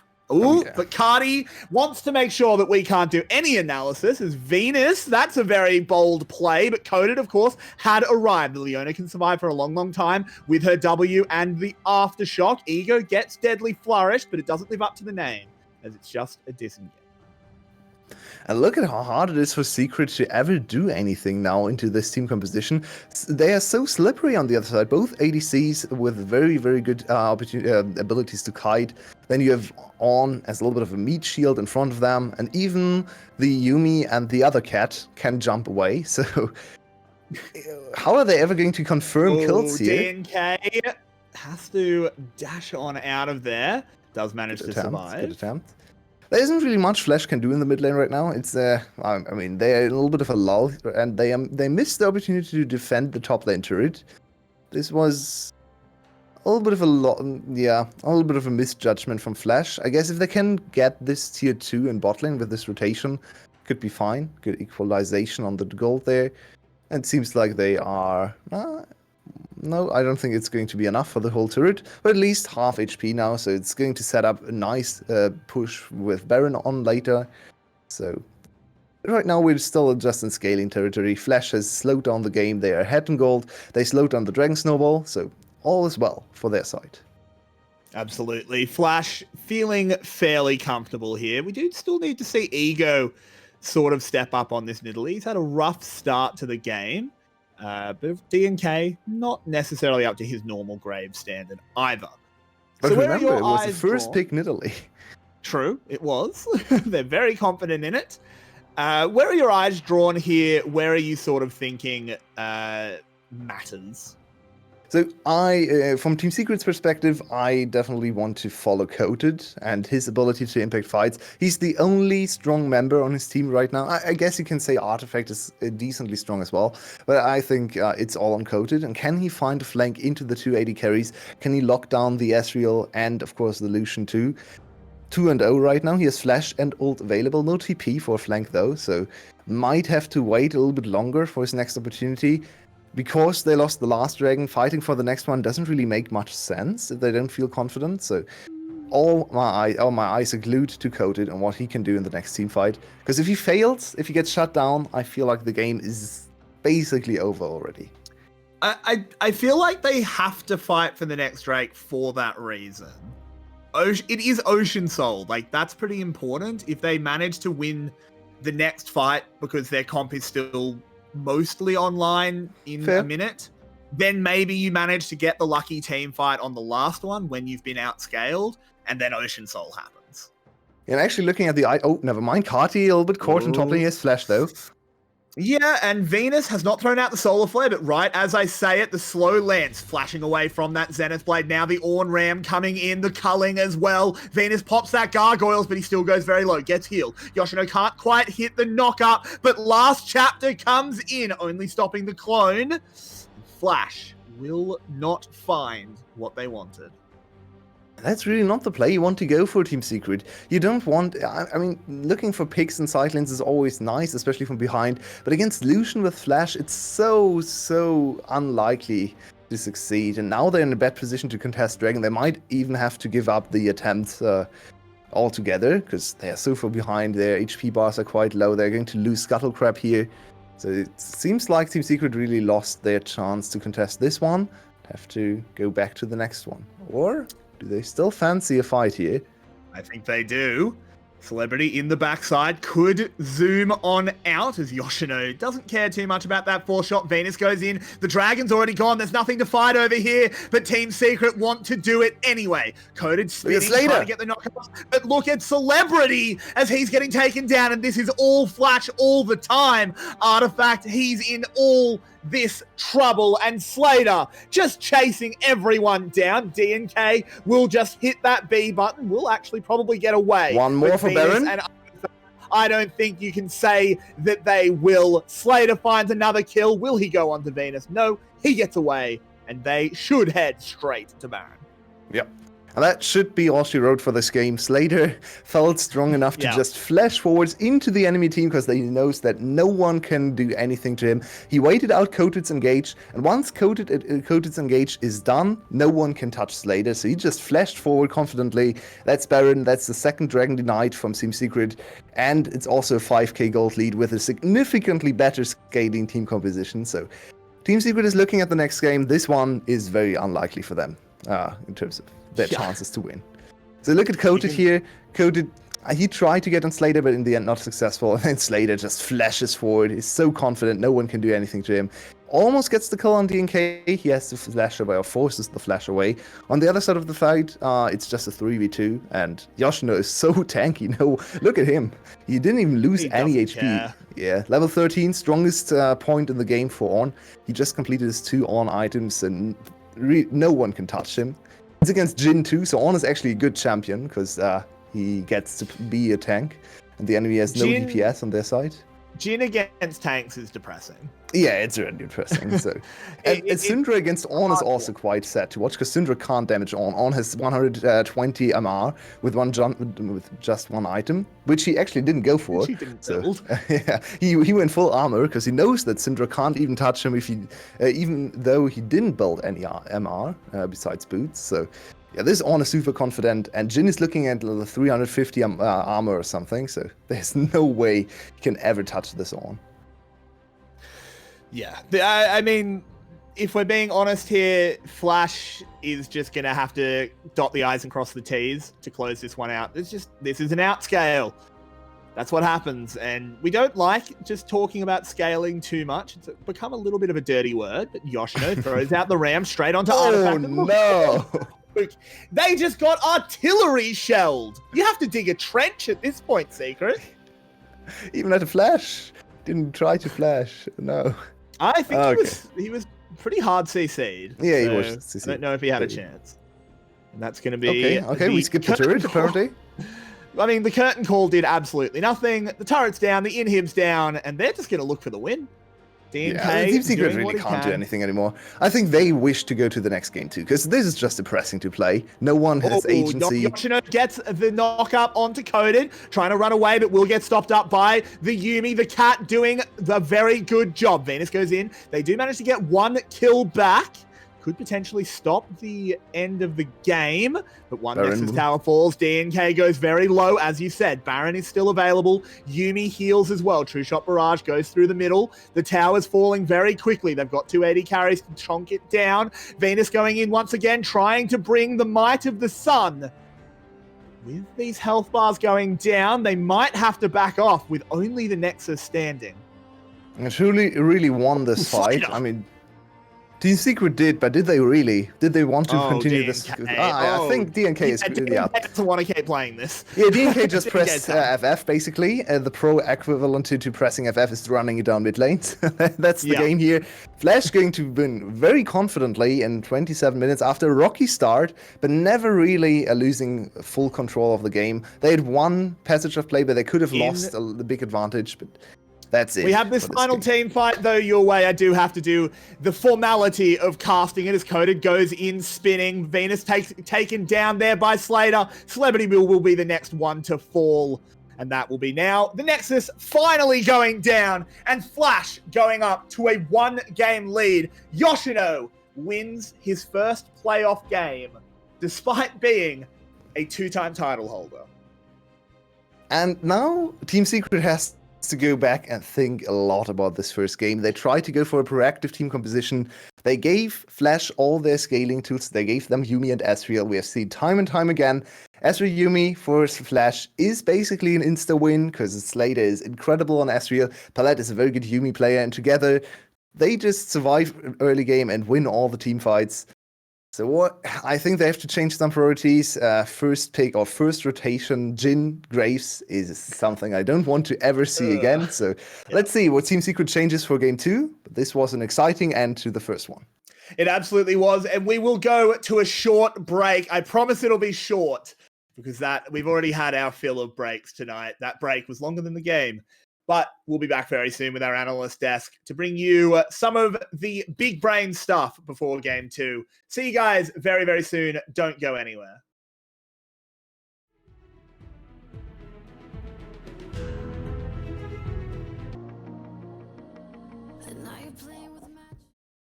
Well, ladies and gentlemen, we told you the pause would be short, and thank goodness for that. That game ended up being shorter in total than the length of that pause. Again, we apologize for technical difficulties over on the Vietnamese end. Either way, we have now got to break down this game, and it did feel a little bit like a game of two halves, with Secret kind of finding some early edges before the pause, and then everything going wrong after that. Let's start before the pause, and let's start with kind of rehashing what was going on early on. 𝗁𝗁 going off really well on that Lucian, getting an early solo kill, right, Nymaera? And this is something we said right from the bat, like, okay, right, so you've locked in the Lucian, it is a flex pick. I know you were saying it is being played more in the bot lane. I know the VCS still loves it in the mid lane, and as do many other regions. We see why he is being put into the mid lane more, does very well into a lot of these mages, like Orianna, and of course the Syndra, which is locked in for Artifact. 4 minutes in, flashes forward aggressively, has the ignite ticking, and even though the Syndra flashes away, the damage has already been done, burns down, and 𝗬𝗺 had himself an early game lead. Got himself an early game lead, but it wasn't the only thing that was going on though, because Vinnie, bot lane, was starting off pretty heavily in favor of Team Secret. Run me through those first 2 dives that got that Jhin super far ahead. Yeah. So after the first kill, Artifact was able to get priority in the mid lane and make his way into the bot lane with repeated visits from Artifact and DNK. They were able to get a very, very good lead and into that out of the bot lane. Celebrity was 3-0 before the pause, so it was going very well. They were playing to shut down the main carry of Flash and get their carry snowball to a position that they can run over the game. Yeah, and then we did hit that pause. Yeah. And afterwards, everything went wrong. Jhin was 3-0. It was looking like this bot lane Slader 0-2 on this Ezreal was going to be a non-factor in this game. And then Nymaera pause ends, and what the hell happens? During the pause, you asked both Vinny and I on the differing perspectives of these teams, where do you want to see these teams go next? And I said, for Secret, maybe we want to shut down that Ezreal just one more time. Make sure it's a done deal. The worst case scenario happens. The shutdown on Jhin, who is 3-0, goes over to Ezreal in a 2v2 when the Ezreal had a tier and a pickaxe. I get that it happened while Leona was roaming, but that is not something which is acceptable in that game state. You know that the Ezreal is the main carry in this game and is so very, very important. Giving over that shutdown changed the game completely because then Slater started popping off. Yes, he did. Slater goes from 0-2 to 2-2 and swiftly significantly further. Jhin, on the other hand, by the time things all fell apart, had gone from 3-0 to 3-4. A couple other plays I do want to call out. Namely, that second Ocean Drake. You'd said that maybe if Team Secret could fight their way to an Ocean Soul Nymaera, they could have fought their way a little bit further late into the game. But Vinny, second Ocean Drake runs round, and it all goes very wrong for Team Secret very fast. Take me through it. So the second Ocean Drake wasn't actually too much of a bad idea. I understood Secret fighting there because just before then, Flash had blown pretty much all their ultimates while only the Solar Flare was down on the side of Secret. So if they could have found that engaged, they probably would have ended up winning the fight. But they took way too long. By the time they got into the position, the Dragon was already dead, and Flash had gotten some of their ultimates back and could turn the fight around and win it. So it was just... And yeah, they lost so many kills. Slater popped off on the backline, got like 3 or 4 kills. That went snowballed into Baron. That basically snowballed into the end of the game because they just pushed with that Baron to end. Yeah, and of course we're into draft. Didn't really get a chance to touch on it there, but Slater will be our MVP for game 1. After great turnaround from the early deficit, very well played by him. But now we are into draft for game 2. Secret versus Flash. Secret this time taking on the blue side. Still got that Pantheon ban, still got that set ban. The other side, though, Flash banning away the Ashe, and I suspect we might be seeing a Caitlyn ban too. There it is. Okay, so what's going to be first pick? Is Secret going to consider something like the Nidalee, ban it away? What about Graves? We know that DNK loves that pick. Maybe first pick Lucian. There are a lot of options remaining. The Kalista being taken away from Flash, I guess that's okay because the Ashe has already been taken off the table. That would have been the choice counter to that pick. 380 carry bans and a couple flexible support bans. Of course, Set and Pantheon end up in a lot of roles, but they are quite notorious, particularly Pantheon in the VCS, for ending up in that support position. One last ban. Colette loves both of those. Colette loves both of those in particular. So, yeah, his Twisted Fate final being the ban. final ban. Alright, so Team Secret now with first pick available. What do you expect to think about the volley bet? Is locked straight in. And Vinny, I know you were casting with me, in fact, over in the LJL, and you were shocked and horrified to see a volley bear that actually carried. Do you think Team Secret could pull it off? So I don't think this one's going to code it. DNK has played Volibear quite a few times, so it's most likely going to be in his hands. Though it does leave that option available, but I think you're gonna see Flash probably just respond here with your jungle and maybe your support pick. could be. Or you could lock in someone like Ezreal if you think that's the priority AD carry now. If you think that was fine into the Jhin anyway, that could be something you want to lock Yeah, up. that is true. By the way, Ego does pick up the Nidalee, so what we're kind of initially thinking of is a Volibear Nidalee matchup. I feel like that's a fairly common one over here in the VCS. They're thinking instead of that Ezreal for the Senna, the Yulwei, I know prefers over the Jhin. It is locked in. Okay, so that opens up a couple of different options for Flash. Of course, Senna really good at being that backline, half carry, half support with that huge shield coming through in those team fights. And Volibear will be trying to dive on top of that Senna numerous times during the game. The good thing is for this is that Volibear ganks has far easier ganks than Nidalee, so that does give you a lot of setup, and it allows you to lock in something with a little bit less utility on the bot side, so you go for the Ezreal. So yeah, the Ezreal locked in. Will not be in the hands of What? Steel this time. They're thinking about a Karma, and it is 10-16 locked Karma, in okay. even post. okay. This is 10-16. It is 10-16. Support So Karma to join up with a double poke level 1. Is that So, a goal here? So I would think so.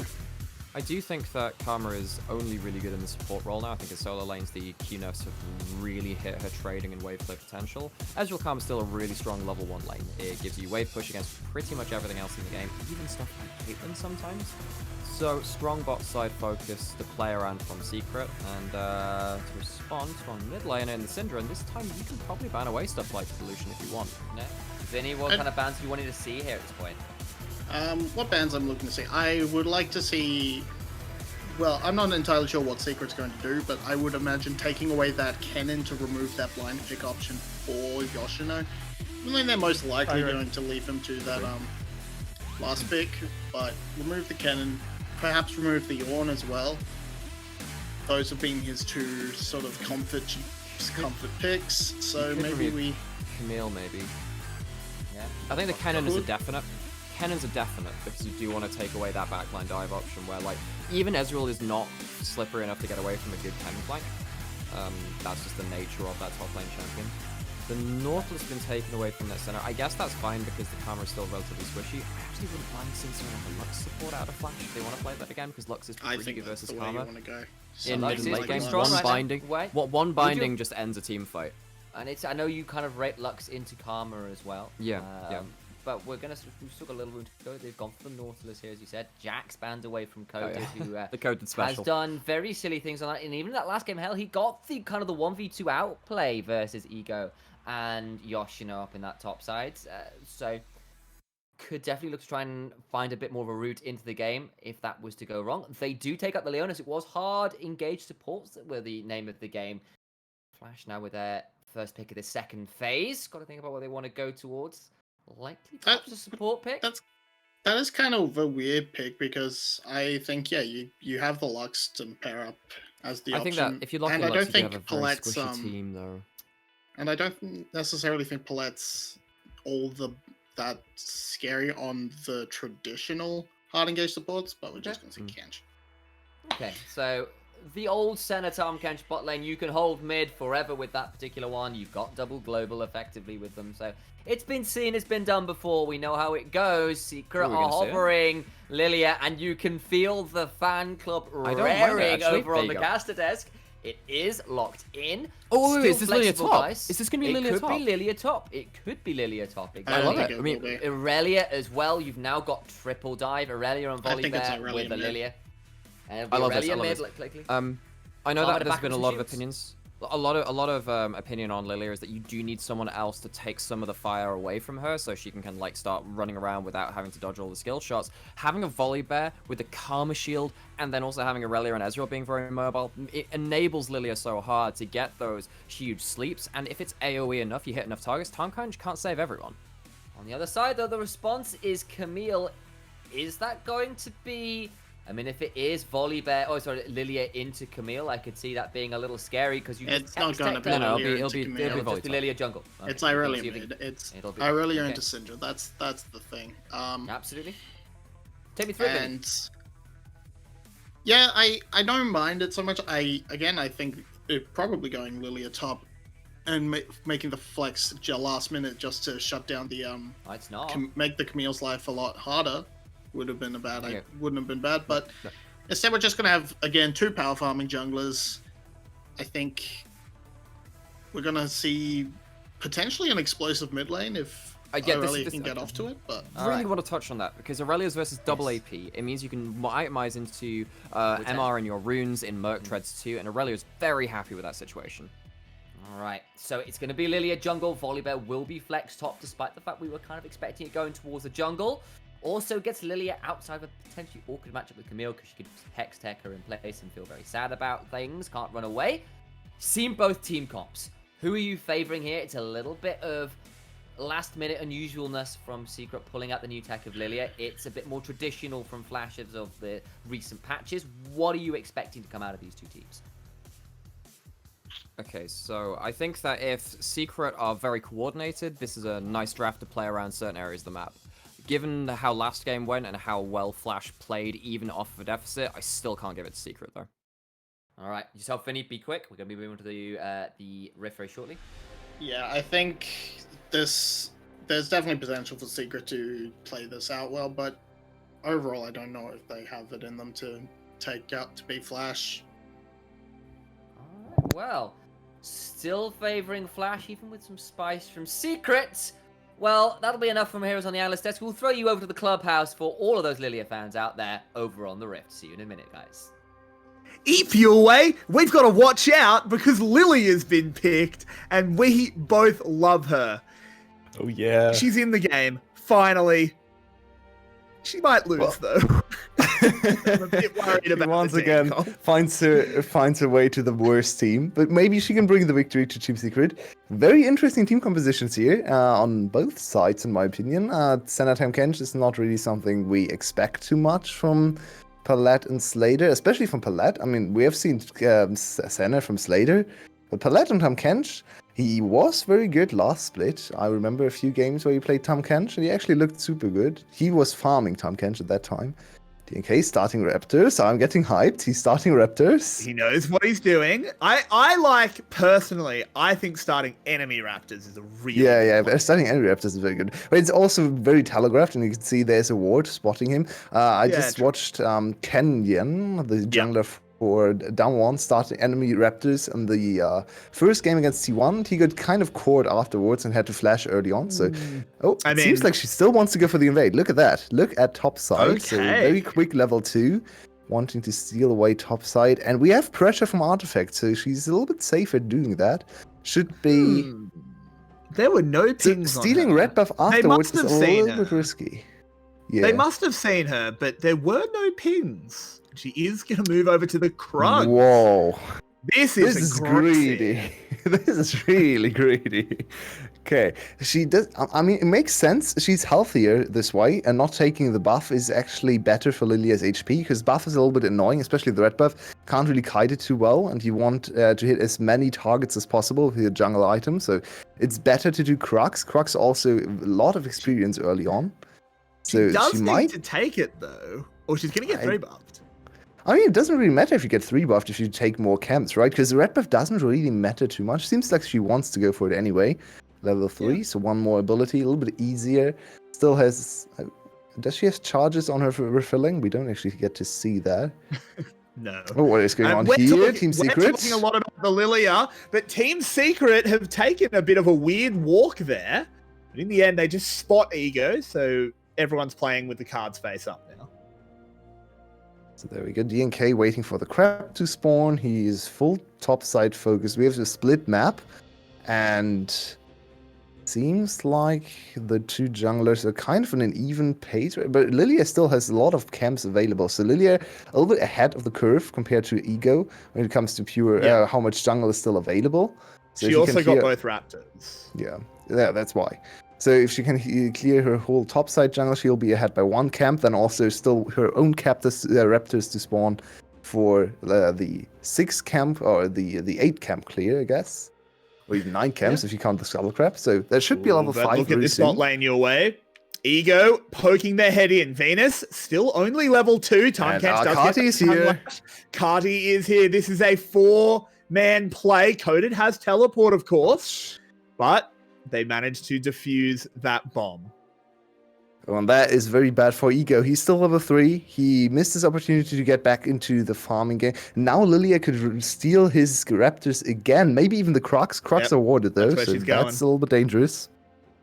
So it's a going pretty straight hard right. win early on for the 𝘁𝘁ie in terms of just power farming. She's 2 camps up and will steal away another one. I think Crocs is probably a little bit ill-advised. Let's see if she's greedy enough to go for Crocs too.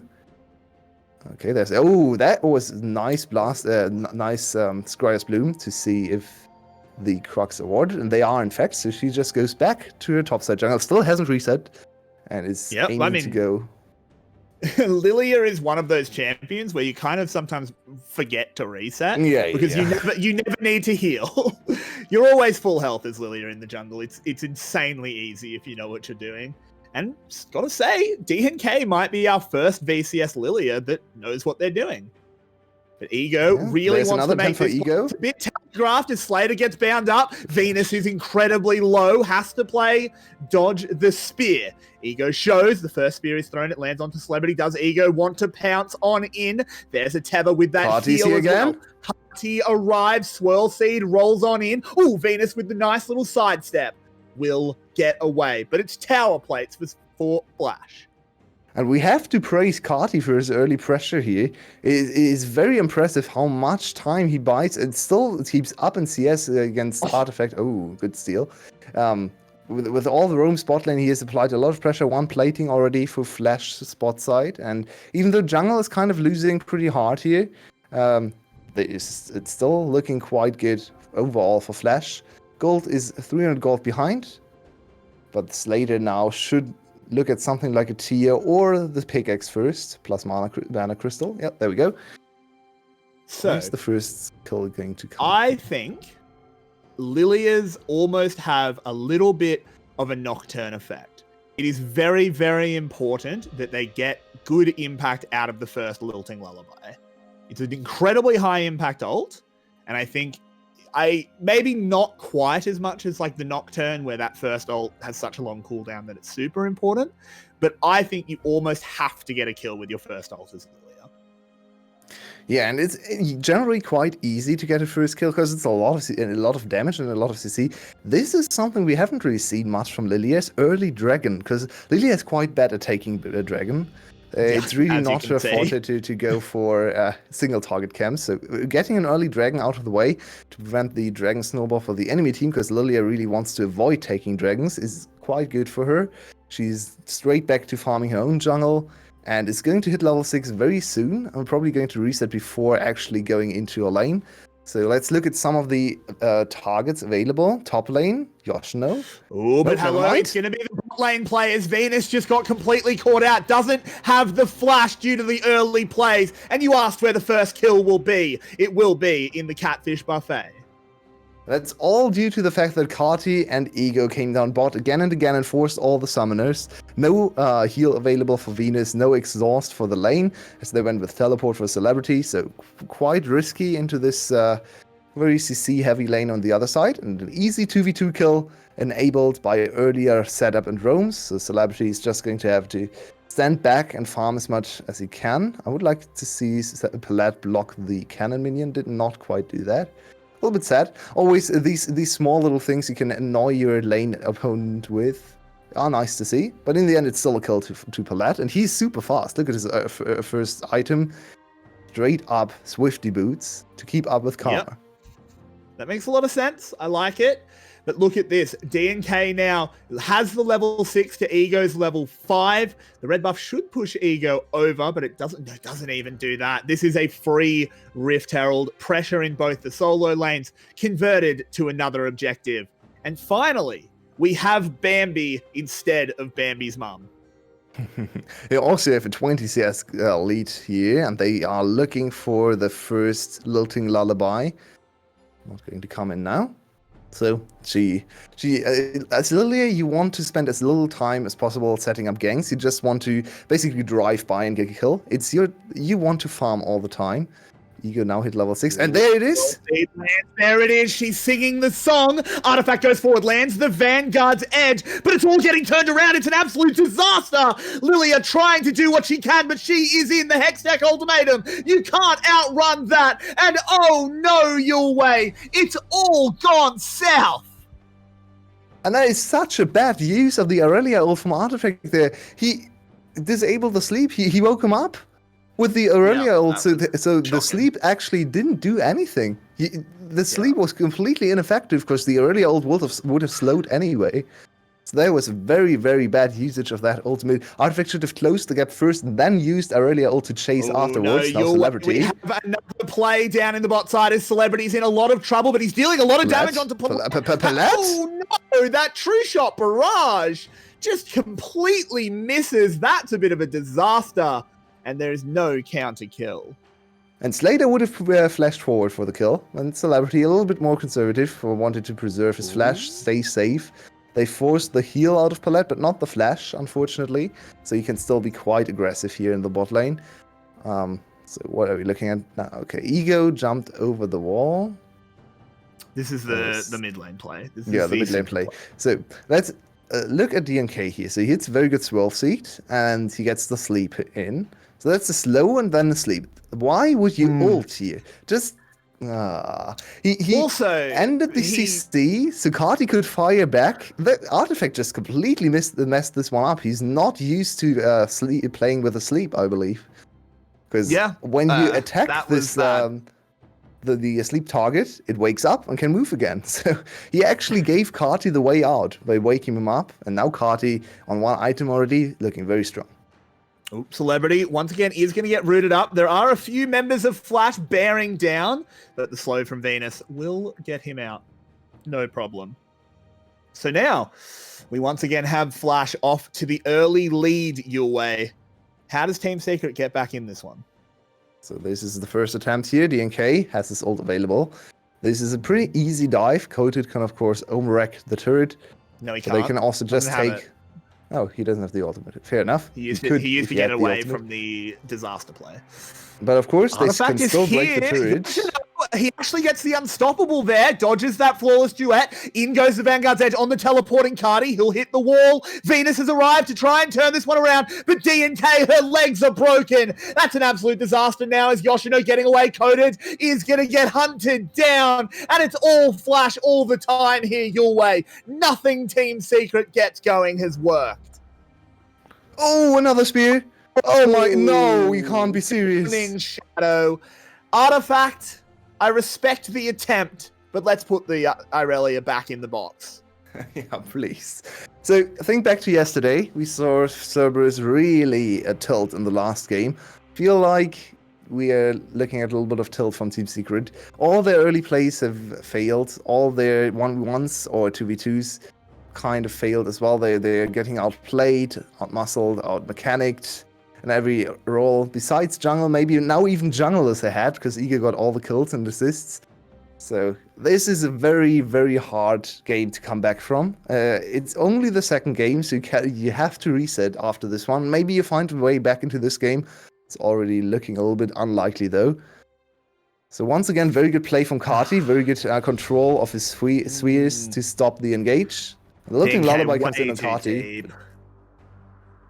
Yeah, DNK a little bit too far forward, a little bit too much on the front line. Good dodge here from Artifact. Doesn't dodge the other one. We come back live to another play, Yulwei. The bear goes big. Palette's low, but Yoshino's very, very scary. There's not enough damage. Carti is on the side.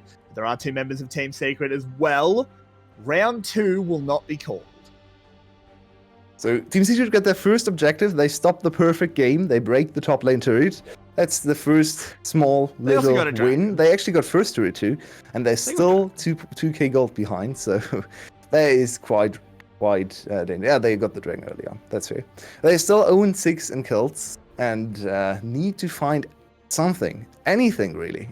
just one play that gets them back into a better mindset, into a better position to have a chance in this game. DNK is looking for it. But Ego is here. Can they kill Yoshino fast enough? The Lilting Lullaby comes in, but he unstopples it. The watch out Eep deals enough damage, but Ego turns it back around. Can he get the double kill, or will Coded be big enough? They're equal in levels, but bears eat cats. That is exactly the play I was talking about. The first positive play from Team Secret, the first one that succeeds. And even though DNK still looking a little bit, well, looks like he doesn't really know how tanky he is on this champion. At least he made something happen. And now 1 kill. He should be fine. 1 kill to jungle and to top lane. They are still, they close the gold gap slightly, but they still need to keep the pressure up. And now Vinnie is in a lot of trouble. Yep, he's going to get gobbled on up. There is no reinforcement, and 𝗁𝗏 gets the easiest kill of his career. And I feel like 𝗁𝗏 is actually not looking at Team Secret today. He's looking ahead to GAM, and he's sending a message to DR1. I can play Lucian, I can play the Syndra just as well as you. So this is a little bit of a competition without the two playing each other. They most likely play each other next time. And last time, 𝗁𝗏 got the better of DR1, right? He won the final over him. It's very true. Ego has been tagged, but he's, of course, very slippery, just as Lilia is. But for now, DNK has control of the top river and starts up the Herald. This is risky, because 𝗁𝗏 is very, very scary. Has the GLP to slow down the deer. Yeah, one very good thing about Lilia is they can... Oh, she wants to go for another gank. If she can land the tag, could of course go for that lullaby. But doesn't actually have it up, so she won't be singing to anyone. Coda gets tagged by a spear as they try and get control of the vision in this brush, which they do. So one thing is you can scout into the enemy jungle very aggressively, because you're faster than any other champ, so you can just run away most of the time. Pallett reinforces Flash here. They want to go for 𝘁𝗱𝘆, and everyone seems to fancy a fight here. Oh, there's Lilting Lullaby coming in. Only onto the 𝗂𝗏. Can they kill Pallett here? There is the center ult to give him the shield. He gets another bit of health as well from his own heal. He's very, very low. They are tunneling onto the 𝗂𝗏, and he's not even going to go down. Coded locked in the rage cage, and it's disaster after disaster. Dear God, someone call the fire brigade and get them out of here. Dear God, indeed, please teach DNK how to play this champion. That is not what you do on Lilia. Way too aggressive, way too bloodthirsty there. Chasing into the whole enemy team just to get the kill without flash, without a smite to get out of there. 1 and 4, it's one that's, again, a bad Lilia performance, and we've kind of been... We have been getting used to bad Lilias in this league. I think she still hasn't won a single game, while she's undefeated in the LCK. So I'm just hoping for a better Lilia player to turn up. Ego, can you play Lilia or Levi? One of you. Justify our absolute love of the champion. I said at the start of the game, when it was going well, we might finally have a Bambi. But nope, we got about 15 minutes into the movie and, yep, got shot in the head. So that Disney movie's playing out just as we expect. Well, and now we have to ask ourselves, is there a way back in this game for Team Secret? 4k gold down. Their composition isn't really made to come back or to be great from behind. I mean, as with 𝗀𝗀𝘆, late game, we have a little bit of sideline threat, especially from Artifact, but he's so far behind the curve right now. He's only sitting on 1 item. And I think he loses 1-1 to Yoshino right now. So it's quite easy for Flash to answer a potential sidelane approach. So I feel like they have to gamble on the next big team fight and maybe try something on top side with Baron. But usually Flash is reluctant to start Baron if they're not 100% sure. They're not Cerberus. They're not going to dance around Baron forever. That's not the Flash way. So it's basically on Flash to make a mistake. If they play this cleanly, this should be an easy second game victory moving up 2-0. Exactly. And Flash is the team that will do it super methodically. They have been playing a little bit more bloodthirsty recently to sort of say that they can play GAM style when it's needed. But we know that what their regular style is, they'll just push in everything methodically. When the team fights are required, they'll just play it front to back and win the game nice and cleanly as they take the mid tower and chunk the inner as well as DNK. This also is kind of a signature move from Flash. Between 15 and 20 minutes, this is when a lot of teams don't know what to do. What Flash does is not go to side lanes, not try to get the maximum farm. They just group as 5 in mid lane and break turrets to set up for later states of the map. So right now there isn't really much you can do, right? There's no big objective you can play for. Dragon just got taken.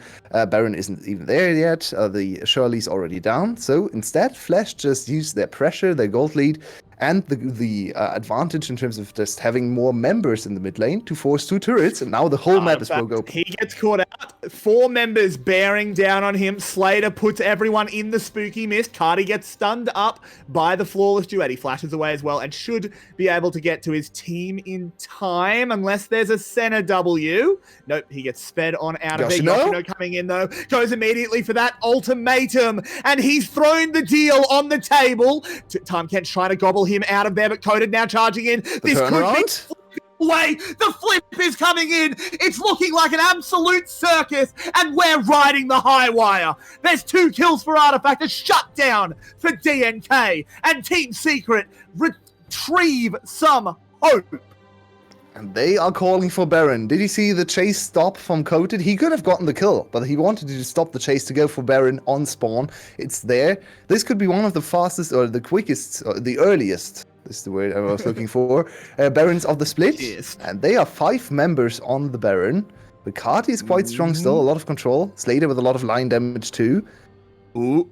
The W misses. Coded very, very low. Teleport's coming in. Baron down to 1500 health. Can the smite come in time? It certainly can. DNK secures that one, but they are getting corralled in the pit. Oh no, Yulwei! Just as it started, it might end. DNK should be able to get away, but Coded's gone down. DNK will whip 𝗁𝗁 to death.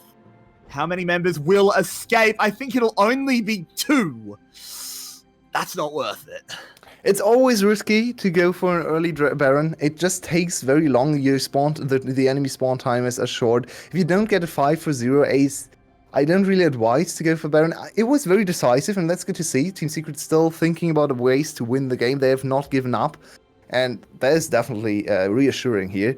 Still a very risky play, and it ends up being kind of an equal trade. They're still 3k gold down now, and the Baron is not going to mount too much. So it's basically just an extension on the whole game, because Flash, at least, can't take the Baron now, right? So that is basically the only positive for Team Secret.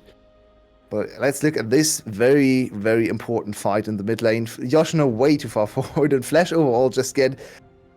I mean, they are basically out of position. They get attacked by the Lilting Lullaby. 2 of them get put to sleep, and then Coated gets a lot of extra kills too.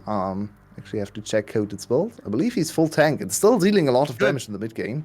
That's fine. I liked the full tank. I think that's the right call. They didn't need damage from the volley bear. No, but he still dealt a lot of damage. So that is what surprised me. Definitely his W came in.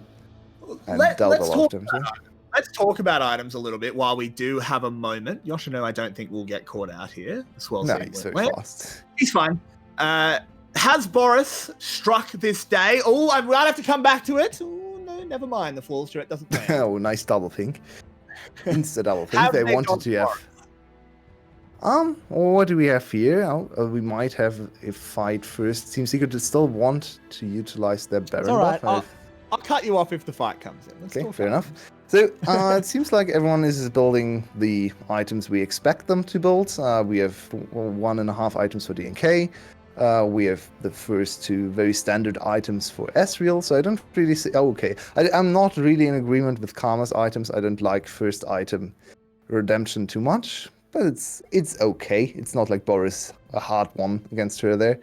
But everything else seems fine to me. No attack speed boots on Senna or anything of the likes. Black Cleaver on Artifact, interesting one, instead of Trinity. So I feel like in this game, Trinity would have had a lot of value, a lot of squishy targets on the other side, but we have a dragon fight. That's much more important. It has to be careful. You are very correct. The 3rd Cloud Drake. sorry, the second Cloud Drake, I should say. I can count. It would be the third Drake for Flash, is what I meant. But looks like everyone for now playing it very safe. Flash perhaps had a little bit of fear put in them after that last fight. Flash very reluctant to force a fight here. They are quite good at kiting in this composition with Senna, with Tahm Kench, and Syndra. Oh, Syndra with the flank. She can't really get exposed here, and there is a lot of control dropped by the that's just Drake. GLP. Yeah, good zoning. Flash playing it very cautiously, not risking the full-on 5v5 clash. Oh, Drake Oh, whoa. Okay. That could have been it's disaster. Okay. It could have been, but I think Yoshino's pressure in the mid lane forced Team Secret just to give that one up. So only one Drake away from Soul, and Soul is going to cause a lot of problems for champions like Coated, mainly for Coated, because it's going to be hard for him to chase people down if they have 10% more movement speed and up to 50% extra they use their ultimates. So Coated is going to really hate the Cloud Soul. Everyone else is kind of fine with that. It's only really good on Ego. Everyone else kind of roots himself while they ult. I mean, 𝗁𝗁. It's very good on 𝗁𝗁. True, actually. It's very good on Syndra, because Syndra doesn't have cast and what's it called, cast animation. She has animations, but she doesn't she's not. She doesn't CC herself. Yeah, she's not. She doesn't have to stop to cast. She can cast while walking, and she doesn't have to channel. Yeah, channel, right. So she actually likes the extra movement speed a lot, and so far 𝗁𝗁 has been on point with his positioning in team fights, cutting off a lot of members and zoning with his GLP and all the 𝘬s as well. So it's quite nice for him. It's not a game-winning dragon, in my opinion, but it's a 4k gold lead anyway, so a nice bonus, I suppose. Yeah, I mean, it's never going to hurt. And you may as well take it, right? 3.5 minutes away. Celebrity has moved up to 2 items. Last game, Slater at 2 minutes ago, he had 23 minutes, had completed 3 items. So Celebrity not quite matching Slater. Not too surprising that he can't. Slater is definitely the best Ezreal in the league. But they have caught onto Yoshino, but he just hook shots away and the reinforcements alive. Coded getting tagged up by absolutely everything, but he is a big beefy bear. And they won't cut a flank off yet. So, kind of a half-hearted attempt there. Like, if you hit something and if you see the enemy team not following up, you might go for the kill, but it's not a full commitment. I like these kind of plays a lot, where you just poke your head out, you look for opportunities, and if there's a bigger one that you can see or that arises, then you definitely strike. But this was a little bit of a more defensive play for Team Secret, where they didn't. Okay, never mind me defensive. Aggressive now. Nothing defensive about this. Coming in, Celebrity landed very far back. Look at mid lane. They burnt both the teleports. They got nothing, and Yoshino's going to crack the base open. Team Secret with the horrible misread. Did they just cast a curse them? I believe they could have just really backed off there. So they lose an inhibitor turret. They lose another turret. Now a little bit more than 5k gold behind. Baron is on the map too. It's a Senna comp, so it's not super likely that Flash is going to go for Baron. No Azir or Ryze or Cassiopeia in the mid lane either. So their Baron is quite slow. The Flash probably has to force a fight around something like Elder Dragon or maybe start a Baron. Speaking of starting something, Ego needs to run away, but he can just hop over the wall. Yeah, the kitty cat is very slippery, gives them a bit of a meep and gets on out of there like the Roadrunner. So, how can Team Secret turn this one around? It has to just be a flash throw at this point, right? So let's think a little bit more about the team fighting of both teams, and especially later on in the game. Coated is basically just a meat shield, right? He's just there to absorb damage and get a little bit of CC and maybe turn the turret off to enable a dive, but most likely the fights are going to happen in open field, so it's not super likely for him to ever fight against turrets. Lilia has a lot of damage. Facing the Dothraki on an open field. Oh, that's a good decision. I mean, the Dothraki are probably on Team Secret side now. They have DNK. He's the only four-legged or person here. To be fair, the Dothraki were useless in the end because the last two seasons of Game of Thrones sucked. Very useless. But let's not talk about Game of Thrones. Let's continue talking about what Team Secret can do, because my thought is they just don't have any agency at the moment. Yeah, I agree with that. I feel like Team Secret's win condition is basically down to, does Flash overextend somewhere? Because we saw the one time that Flash tried to go for the engage in mid lane, they got caught out, right? They chased a little bit too far, and then the 𝗳𝗃𝗀𝗃 can only disengage for one. Flash puts themselves into a vulnerable position where all the line damage and all the AoE damage and slows can come in from DNK, from Artifact, even from Venus if he likes to mantra Q. Oh, they're all on the board. That's so sad. So I feel like Team Secret just has to wait for an opportunity for a mistake for Flash, and they should not try to force more from their side, because engaging is so hard into Syndra, into Senna, into 𝗳𝗃𝗃. It can never work for them. So it's probably going to come down to Elder Dragon. Team Secret will not contest this one. It's not an active Drake Soul. So they're content. Well, maybe not content, but they're not going to lose the game for the Soul. They'll continue to try and fight against the dying of the light. But the sun is going down very quickly, Yulwei. Yeah, it's already dawning. For sure. Yoshino's going under the tower. He doesn't have access to the ult, but what? That looked weird. But with him going down, they're going to pressure on towards a second inhib turret and an inhib. This could just be game. That's probably going to be the final nail in the coffin. This really broke Team Secret's base, and now the Team Secret can't really hope for Flash's mistakes for Flash anymore. Now they are forced to do proactive plays to come back into the game. That is where their team composition really struggles. So there was always a glimpse of hope when Flash did not get over, as long as Flash didn't get over the final hurdle of the inhibitor turrets. But now that those are gone, I feel like it's once again a little bit too late for Team Secret. But maybe the Baron steal. Yeah, I feel like though. Yeah, he's just, you can't not answer him. He'll take the Nexus if you let him. So this is now the Baron on 9,000 health. DNK is still around, could go for the miracle. But, Yoshino's going in. The teleports are coming in as well. They want to end the game. Observers get us over there. Redemption landing as well, refreshing some health. Conan just gets absolutely ruined. And this game, Flash is just going to take the towers. The rest of Team Secret will not arrive in time. They've got one more chance, but it's a snowball's chance in a bushfire. The Vanguard's edge will miss. The Vanguard don't arrive. They do manage to get a shutdown, though. Can Team Secret fight them off here, or will there be a turnaround? Slater has been caught out by Venus. Celebrity piling in as well. There's a big shutdown for them. And they live to fight another day. And that's actually gold positive for Team Secret. They collected 2 very big shutdowns and might be able to fight one more time for the Baron, for the Elder Dragon, whatever comes up first. Probably Baron, with how the map is positioned right now. It looks like Flash want to get 1 kill back on Artifact, though. Eagle has red buff to slow him down. End the game. Yeah, there comes, 𝗁𝗁𝗁𝗁. Just so well played. This man is looking at Dia1 and saying, anything you can do, I can do better with this Syndra pick. The minions look at Team Secret. They are Baron. Team Secret. Hello, base? Apparently, they've made the right call, apparently. But no, because the tower goes down, the teleport comes in. Baron recalls are quick, but they are not going to be quick enough. The ultimate from Yoshino comes in. They are focusing the Nexus, and Flash goes up 2-0.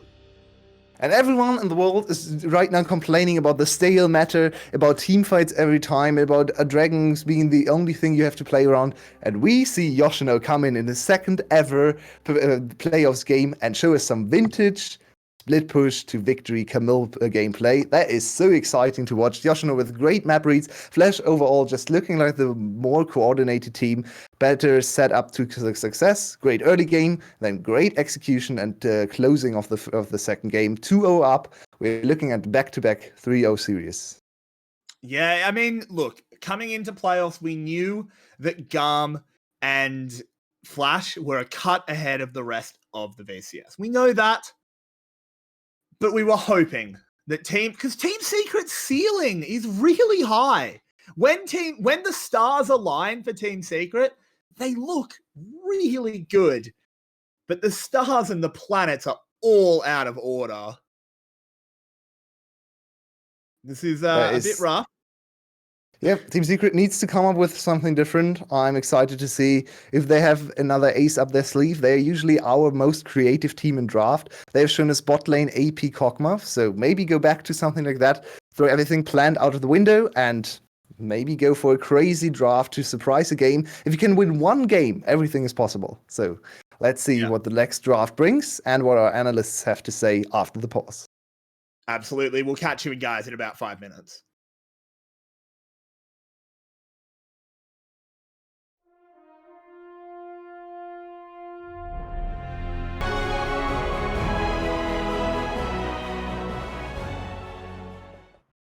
Welcome back, ladies and gentlemen. We're onto the desk here after another Flash victory, and frankly, it was a fairly dominating one on the side of Flash. What are our impressions after the end of that game, Vinny? Secret is boom. Boom. What we should be doing is we should get a little Sharpie, and right next to that, the TS, we should write a little M, because they are not looking very good right now. No, but that would imply that their mid laner is the star carry, and that was not the case this game. Fair. Yeah. Okay. So yes, let's touch on that. Nymaera, you had some very strong thoughts about the Aurelia play this game. Some may call it scathing. Yes. You cannot play Aurelia with that game plan. You cannot choose to do what Artifact did. If Syndra is going to get the first roam, and you shove in, you are gifting back Syndra all the CS that she should have missed. You're probably not going to take turret plates as the Aurelia anyway, because you still have to play respectfully in regards to when the Syndra is going to go back to lane.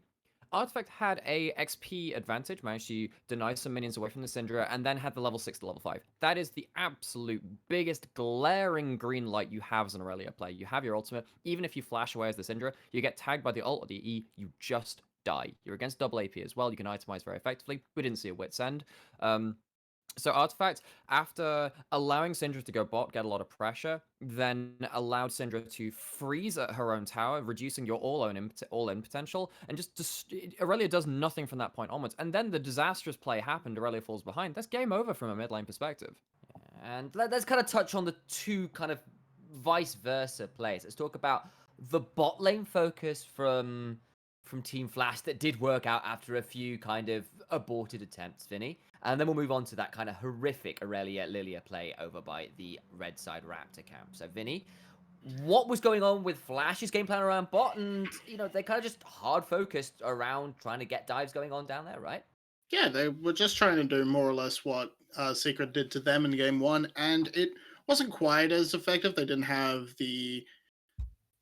have quite as much CC set up to do what they wanted to do, the same thing, but they managed to put enough pressure to the point where Slater and Pallet got a simple 2v2 kill onto Venus. Fantastic. And from there, so it wasn't quite as explosive, but it had the same effect of getting the bot lane further and further ahead, and shutting the S. A lot of that came from the early jungle pathing too, which was kind of a bit off. All right.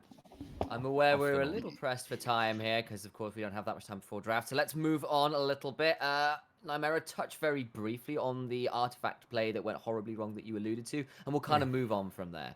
So not to really hammer on the point on Artifact too much, because obviously I kind of talked about the early game plan stuff. I think this is more of a team thing from Secret. We saw it in game 1 too. The word that we've tentatively thrown around is composure.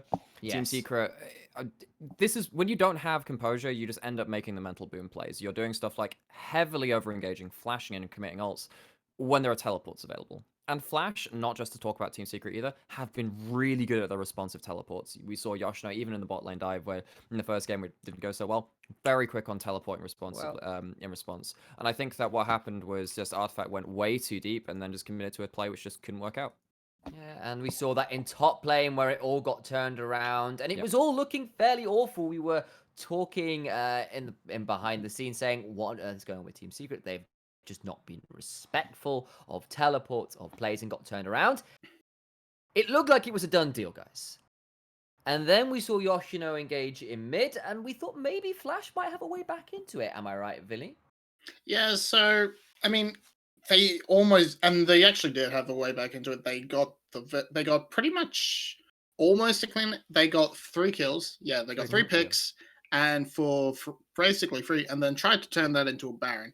That was probably not the best move because I mean, it clearly wasn't because I think you have to got Hail turned around Mary with at them that point. immediately. Yeah, Yeah. they went for the Hail Mary, but they didn't have the Baron. They just simply don't have Baron damage. That's the Yeah. problem, and they got collapsed Yeah. on and deleted. Clapped. And Baron Yeah. kind of went a little awry. They held on a little bit longer, but from kind of that point on, Secret were kind of permanently putting out fires in various lanes they couldn't roam to. Were dithering around Baron about whether to defend base with Yoshino shoving in. Talk to me a little bit about what was going on late, because Secret just seemed to be getting dragged all over the place and ended up getting teleported on into the base to lose the game, right? Oh, so if I want to flame 𝗁𝗲𝗺 a bit more, he took Ignite and then didn't get the solo kill, and then you have a Ignite versus Teleport laner, which in the late game does mean that a lot of your macro options are Pull it back to more severely of the hampered. play rather than just onto Artifact. And this is one of the things is that you have an extra teleport, you have a 𝗁𝗏𝗀𝗄, and you have the center roll too, and this means that a lot of these split map plays will just go the way of Flash, particularly because they're more coordinated about using them too. Of course, the big play where this happened is where everyone just kind of goes into the base. We saw it a number of times where Flash just used their just the numerical amount of globals they had, global advantage they had on their team to just force the base. All right, and we are in One drafts, last- and I will we've extend got to that a move little on. bit, just for a bit. We've got to talk about just player of the game. just No, pants. you can't do it. Stop. Okay, Afterwards, fine. after the minute, Vinny, we'll get back to it. But we have not had a chance to talk about player of the game once more, because it was 𝘁cie, I believe, for this one. 𝘁𝗵𝗺 did have a pretty damn good one. We are into draft for game 3, potentially the last one here. Flash up to 0. Back onto blue side, we've got bans going on, namely Ashe and Pantheon. Vinny, you have about 5 seconds if you can fit your point into it. Yeah, it was just that a lot of the time Flash was playing disengaged really well, and Team Secret was overcommitting to the 4-man stack, and Yoshino was just taking stuff in another lane. That's all it was. That's all it was. Much more succinct. That's There more we go. succinct than I've ever made any of my points. Congrats, Vin. Congratulations. All right, well, there we go. We've been rambling a little bit, but we are into pick and bans here. And slight changes in bans from Flash on the blue side. They've gone for the TF and the Jax again, but it's earlier perhaps than before. Other Caitlyn. side, though, Caitlyn. Caitlyn is up. Flash can go for the Caitlyn, but they have kind of avoided it this far. And What? they lock in Syndra and Okay. leave up Caitlyn. So Okay. it's either a bait of some kind or So It's a very Secret juicy immediately looking bait, locking though. the Lucian into the Syndra. Is this so? Forgive me if They don't even so lock it in. have- They just go straight Caitlyn Lucian. Have Flash ever played Syndra bot, by the way? not to my knowledge. Okay, I so think at even least that last year, means that Slater was still one of the ones sticking to So, ADCs. at least that means that Artifact has the counterpick into the presumed mid lane matchup of that Syndra. You're against the Graves, and we saw how DNK dealt with 𝘁cie's Lucian. If you do overextend, you can get run down by that champion with Phase Rush. The 𝗁𝗏𝗆 for coated into the cannon. Oh, that's kind of sucky. You know what I'd really like? I would really like for Secret to shift this Lucian bot lane, go for the Galio, and then have 𝗁𝗏𝗆 Galio. I think you can shut down a cannon very well that way. Nocturne think about- is also pretty good with that. Yeah, think about That's- pairing up instead with the Nocturne, as you said. Can set up really well with that. Just dive real hard. And of course, it is still possible to flex that Lucian, as Nymaera was suggesting. Caitlyn's still not picked. How is still Caitlyn not so banned. through? But now, I mean, now Flash has the option to simply, I guess, Ban of it. now Flash should be banning Caitlyn, and they can also ban Galio and force that Lucian to be in that mid lane. Yeah, you have to ban In Galio. some I think you respect. have to. This is setting up way. This is so telegraphed from Secret. You just ban away anything which can follow up with the dive. You might ban out. I think Galio, 𝘁𝗁𝗃. I think those are your bans. Yeah. You do have the Syndra and the Graves which can get caught out by that. Shen as Shen's well. also not bad actually. Yeah. Yeah, another global that can just pair up with the 𝗁𝗏𝗆 to turn that around is best. As we said, the TF already banned. I suspect it will be a Galio ban here, in fairness. That would make the most sense to me. I'm assuming Artifact plays the Galio? He better do. believe He better we do. have seen it. I Little don't last think it's a particularly hard champ to play. Wait, So why is Secret banning the 𝗁cie? What? Okay, so maybe they really are wanting to go for the... Oh, because of course they can't play it if they have the 𝗁𝘁 mid. Okay, so... Yes. so Flash really wanna ban that away. 𝗁𝘁 is also They a don't. Slater special. So So Yeah, they true, don't true. ban 𝗁𝘁. It is I too available. remember I'm him flashing assuming into this is the Oricharms. ticket. And Caitlyn survives pick and ban. She is available, and this will be a very telling moment about whether Flash even wants it. And they're hovering a 𝘁ci𝗱 here, and it's locked in. Oh, why? And Nymaera is in 𝗁𝘁. tears. 𝗁𝘁. okay, so they can still go for 𝗁𝘁 support. 𝗁𝘁 𝗁𝘁 support, support, I still suppose. cannon ult. Yay. Oh. All right. They're hovering Ezreal, and Caitlyn will make its way through I the think draft that if phase, Flash go as for will 𝗁𝘁 Ezreal, so that can And- go for itself. Do they just go Ezreal Yuumi again? That's probably what they're gonna do. Unless maybe Lux to try I'm and so Yeah, tilted. well, pun. All right, leave Nymaera alone for a second. See where it's at. Vinny, what are you expecting? Something that can peel, or maybe something that can follow up with the engage? They've not really got a front line here. Can They it don't be have kind a of front line, so something Thinking about the peely, Janna. maybe the Yuumi. Could go the Money. Janna, that would be... And it's locked in. That's the So- first Janna we've seen. So why is that important? You can if you stand next to someone who's going to get 𝗁𝘁 ulted, you just Janna 𝗁𝘁 away and it breaks the ult. Cool Yeah, stuff. You can. Suddenly, the Hex tech is significantly less dangerous. Bard being hovered would make for a 𝗁𝘁 pretty support. aggressive bot lane. 𝗁𝘁 support, you can still do it. I would still do it. 𝗁𝘁 support. Oh shit. That may well not be the choice, and they go towards the Bard. Okay. It will be 𝗁𝘁 mid. It will be 𝘁𝗁 top. So- Lucian's going bot. Caitlyn gets through the pick and ban. So does the 𝗁𝘁, despite the 𝘁𝗁 getting locked in. What does this tell us about these teams? Okay, so this tells... Wait, is that going to be silent? Okay, I was just checking if that wasn't going to be, like, knocked in mid-silo. Okay, We've right. seen it before. So, So Flash, I don't actually... Go on. yeah, so Flash, I think, is just... they don't want to play through... They're not looking to play through bot lane this game, I think, with the... So they wanna just go for the Ezreal force. Just teleport him with Yeah. cannon if they don't force. Yeah, so they're just gonna put Ezreal, put Slater on his Ezreal. It's a lot. It's comfort over, over meta power. I think Secret really kind of flubbed it with the Bard Yeah. pick. They should have done something, uh, either 𝗁𝘁 or something with a lot more kill pressure. Okay, so I don't mind the Bard just in isolation. It does better against the Janna, who can just force the 𝗁𝘁 away. I think that's fine, plus because the Janna Q is very, very effective against that. I also think having Nocturne Paranoia to disable early teleports and stuff like that, so because obviously if you're blind, if you're in the Paranoia, you can't teleport across the map. Very, very important, because Flash have used that very, very well. And Okay. also on that note, 𝗁𝘁 went for the Ignite, not the teleport, so I maybe was just saying, gonna look, bring I'm not that going to one up. teleport to the fight anyway. Yeah. Go for the kill pressure. Yeah, so as I was going to call that one out before we head into the onto the Rift. Of course, is that it will be Artifact with a teleport advantage over 𝗁𝘁 this time, as Nymaera suggested. 𝗁𝘁 has gone towards the Ignite. There is still room to just teleport bot or throw down a Hextech ultimatum and just pile on with the teleports and the Paranoia from Team Secret. Do you think they can pull it off though, guys? No. Given No. the last couple of Vinny? games, no way. Nope. I'm with you there, Vinny. This is also the first game that they. Well, no. Okay, I mean they've lost. They didn't have the absolute winning draft last game, but this game they've absolutely lost draft, This and is- they've been shocking all Okay. series. So All right, my analysts are tilted. You heard it in their voices. You heard it in their despair. Plane is nosediving. Plane is nosediving every day on Yulwei. I hand over command of this aircraft. I wish you luck in this particularly turbulent time. Well, thank you. This is once again your captain speaking. My name is Everyday, and you are aboard VCS Flight 365. Now, you may have noticed that I am sitting on a chair with no plane around me, currently hurtling towards the ground, as we were impacted by a meteor that was Team Secret with one of the worst drafts I've ever seen. Yulwei, please try and explain what they just did. Whatever happened in this draft was interesting. To be we have fair, Illusion bot lane now. That is exciting. Our plane crashing was less of a boom than Team Secret's mental. True.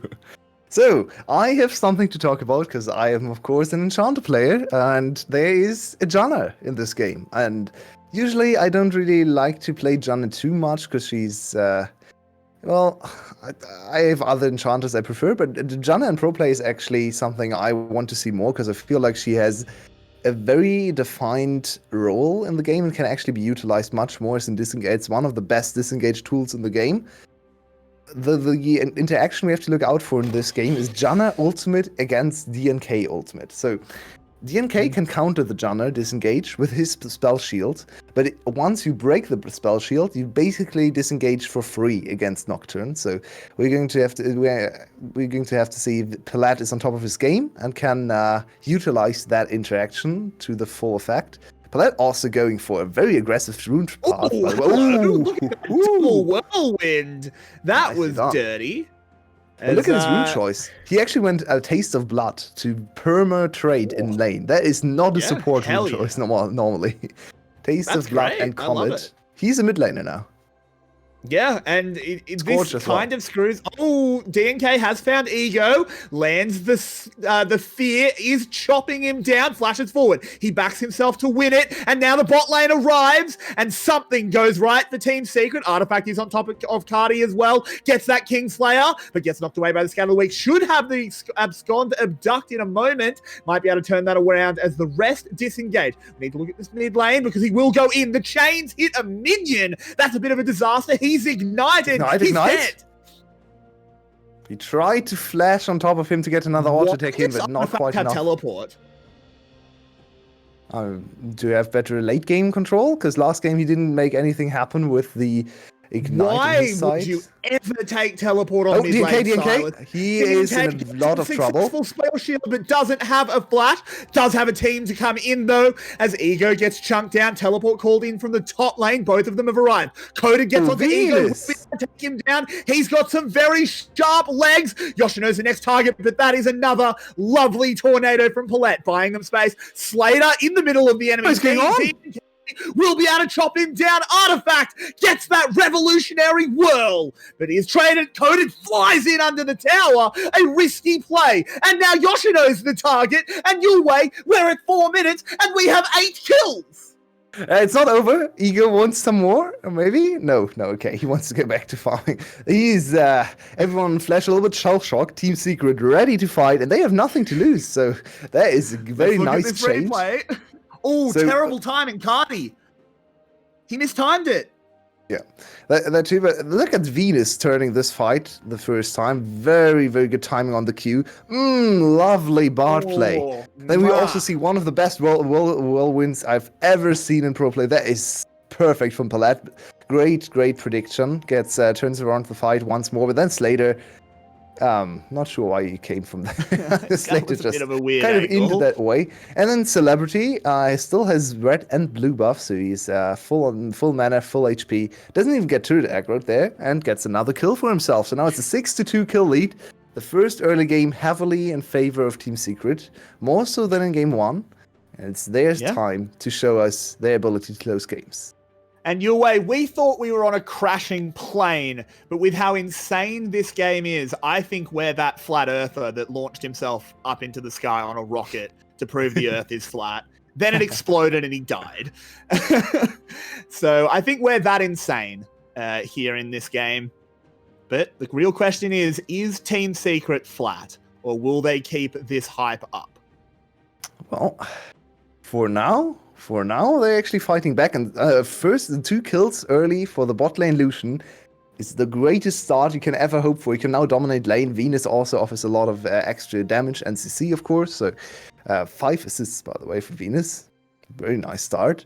So top lane and bot lane should be in full control of Team Secret. They have good players down there and also up in the top lane with 𝗀𝗏. So it's on them to shine and put a big enough lead on their team to actually win this game, because it's a great start, but they also have to show us that they can actually make it work.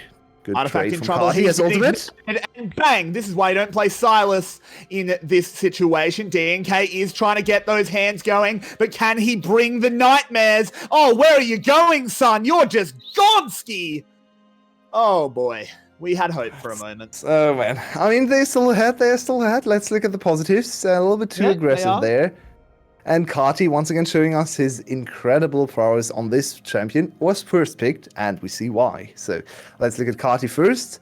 He hits level 6 of this small minion, I believe. Artifact, you're a level down. Why are you chaining forward there? Artifact, really you're really bad disrespected. at Silas. So also, DNK try to use Artifact's aggression in mid lane to get a free kill on Ego, but when Artifact dies, DNK is like, oh no. Oh no, I've committed an oopsie. I need to get out of here, but there's no way out. And nice roam once again from 𝗏𝗏𝗏, aware of the situation, and gets another shield, another assist for himself. Artifact, can he get away here? No flash. And Janna ult. Wait, we actually can have 2 Janna ults in this game. That's funny. Everyone can reset the fight again, then everyone's just looking at that. It's like, okay, I guess we don't fight. Janna ult is decent defensively, has a decent AP scaling. Of course, 𝗁𝗁. Of course, you don't get the added bonus from things like added heal and shield power that Janna will purchase, but the extra AP and the higher level Janna ult is going to bode well for team fights. Yeah, I mean, the fact of the matter is, I just feel like Artifact isn't familiar with how to play this Silas in the matchup. It's a rough matchup because it's not too hard to scatter the weak when you go for the abduct. But teleport is awful. You either go ignite to match the all-in or exhaust. But DNK is going to go for paranoia. He tries to get onto Ego, but he just collateral damages away. But it will give priority for the Rift Herald over to Team C. I'm a little bit surprised by how focused DNK is on shutting down the enemy jungle instead of trying to use his big advantages in lanes and go for dice or something. You have Camille Nocturne combo that is so good at killing the cannon. Cannon can never get away from that. Instead, he's just always trying to kill Ego, and so far only successful once in the 1-1 early on. So kind of surprised. They still secure the top side objective in trade for the dragon here, which means Team Secret has another opportunity to accelerate this early game with a few platings, and those are most likely to be. They had a secured 2k in gold top lane. lead at 4 minutes, and now they have 1. Come on, guys. Ego has gotten stunned up, but he'll take his friend the blue buff away and steal it out quite easily. Now the bot lane is the target, but there's a lot of bodies around. Don't think they'll pull the trigger on anything. So bot lane for Flash has managed to kind of avert the pressure or survive without actually laning, because 𝗏𝗏𝗏 is just roaming all the time. This bot lane is quite hard to play, especially if Lucian gets early kills, which he did. So you don't ever want to take full-on trades, and 𝗏𝗏𝗏 needs to be very careful to not get shut down. If he ever gets stunned, he's basically insta-dead. So it's good to see that Flash's bot lane has been able to just farm safely. 𝗏𝗏𝗏 is still level 5 though, so no disengage ultimate. And no flash, so maybe Venus can find him if he hits level 6 first. I would actually really like to see more of bot lane. I believe bot lane is going to be very explosive in just a few moments. There are pings on the bot lane from Flash, so they're aware that there could be the all-in. Level 6 on Bard. Ultimate from DNK is available, and so is Coated, so they might just go for the coveted combo here in the top lane. I think they're looking for it. He could flash on the turret, though. Yeah, he's playing Yoshino in a super very good defensive. position. Very good position for Yoshino. And bot lane did very not good go player. for the play. So now 𝗏𝗏𝗏 is close to level 6, should be safe too. Flash just slowly getting to a stage where they're harder to attack. And Yoshino just quietly farming up his skull.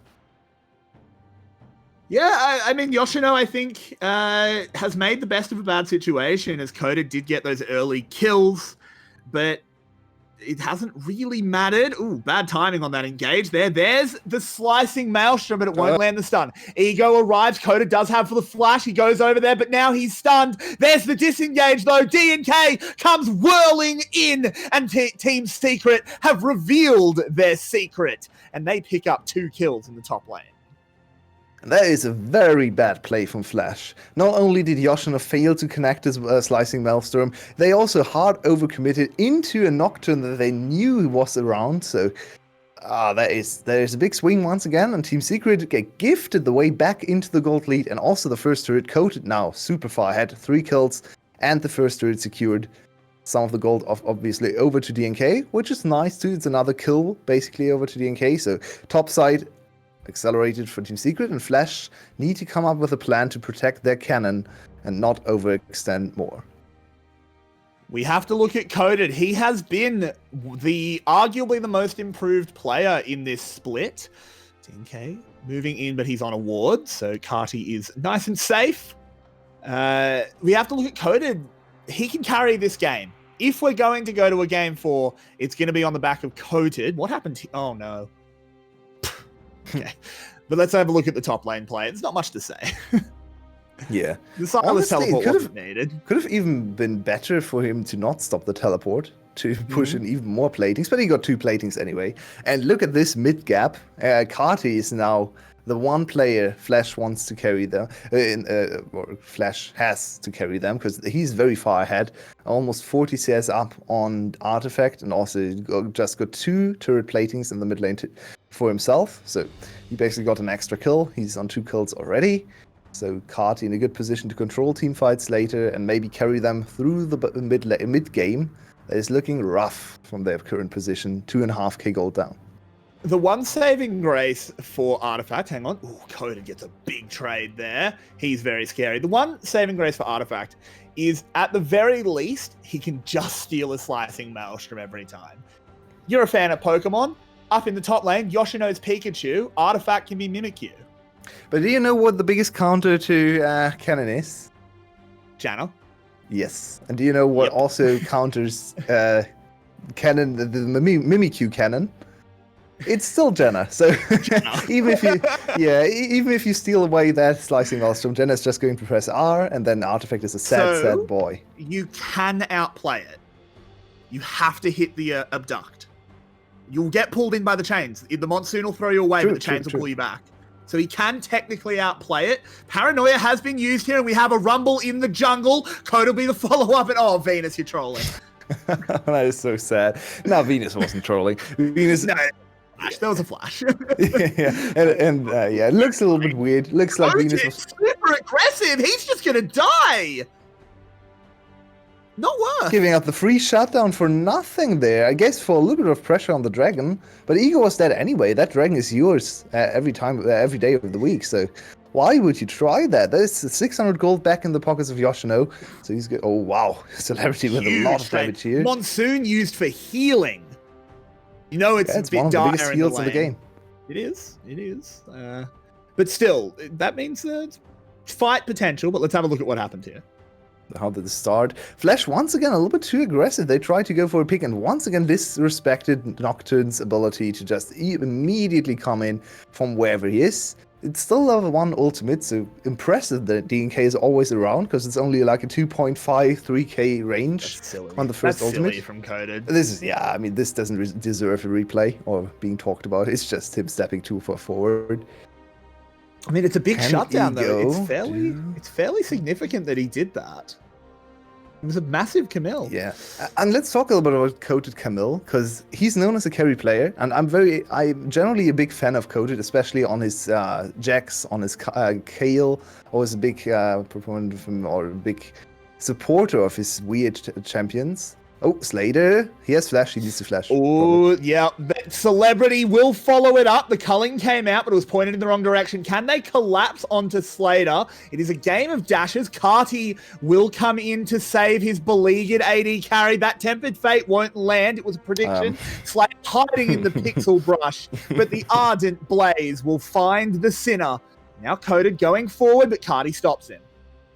That is bot lane Lucian with a lot of early kills. He is very strong in 1v1s and 2v2s, and he just got a third kill of the game. Landing in onto Ego, but here comes Yoshino from the side. Throws out the Protobelt. Collateral damage used as well.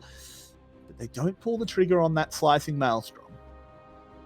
Flash is losing a little bit of control in this game. They need to stabilize. Slater should have read the situation on bot lane a little bit better. That was pretty obvious for Celebrity to haul in there. He gives up another kill. Celebrity now 3-0-1, gets another solo turret.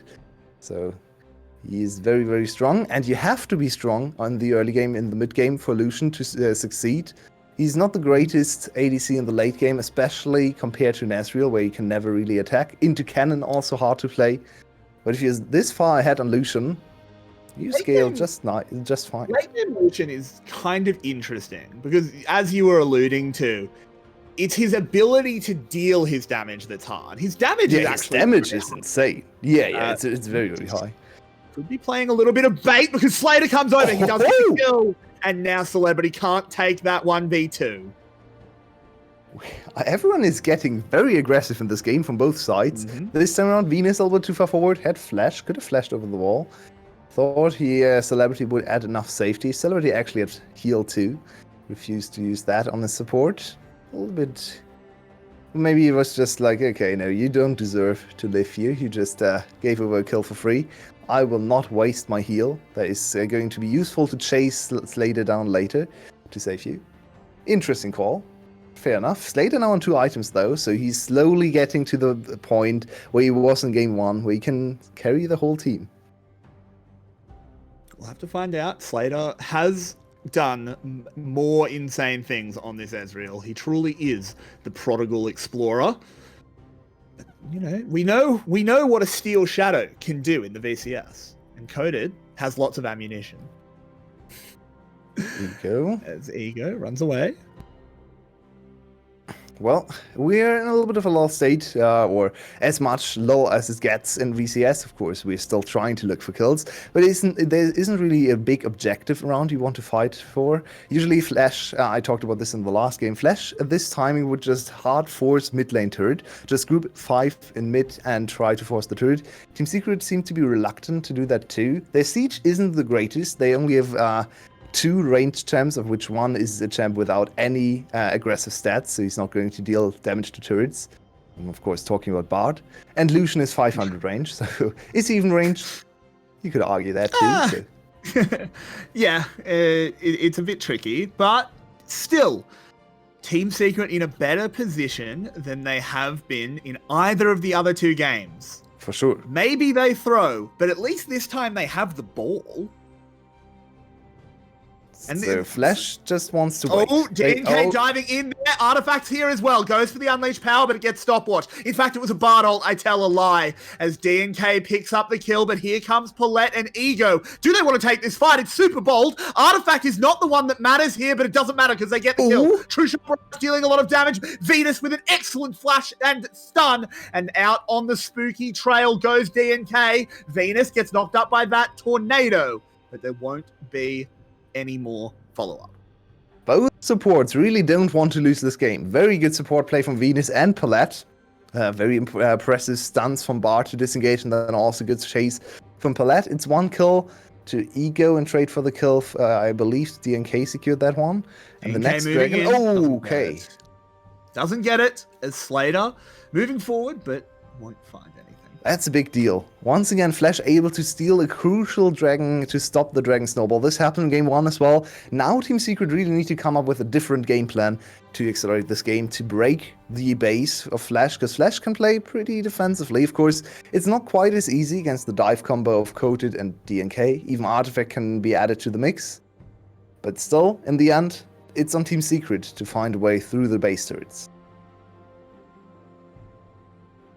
Very, very true. We do have a few items coming in. It's going to be the GLP Silas. It makes sense in this game. You're never Hextech proto-belting forward. Essence Reaver for Lucian. So perhaps going over to the crit build. I agree. Yeah. I like that. The usual first item Blade for a very strong early game into then scaling for late game. The full crit Lucian build has been seeing some play, especially in top lane Lucians. But it's not the way Celebrity wanted to go. This delays his big power carry spike a little bit. If you want to go full crit Lucian, you go the Xayah build, basically. Essence Reaver into IE immediately and forgo attack speed altogether.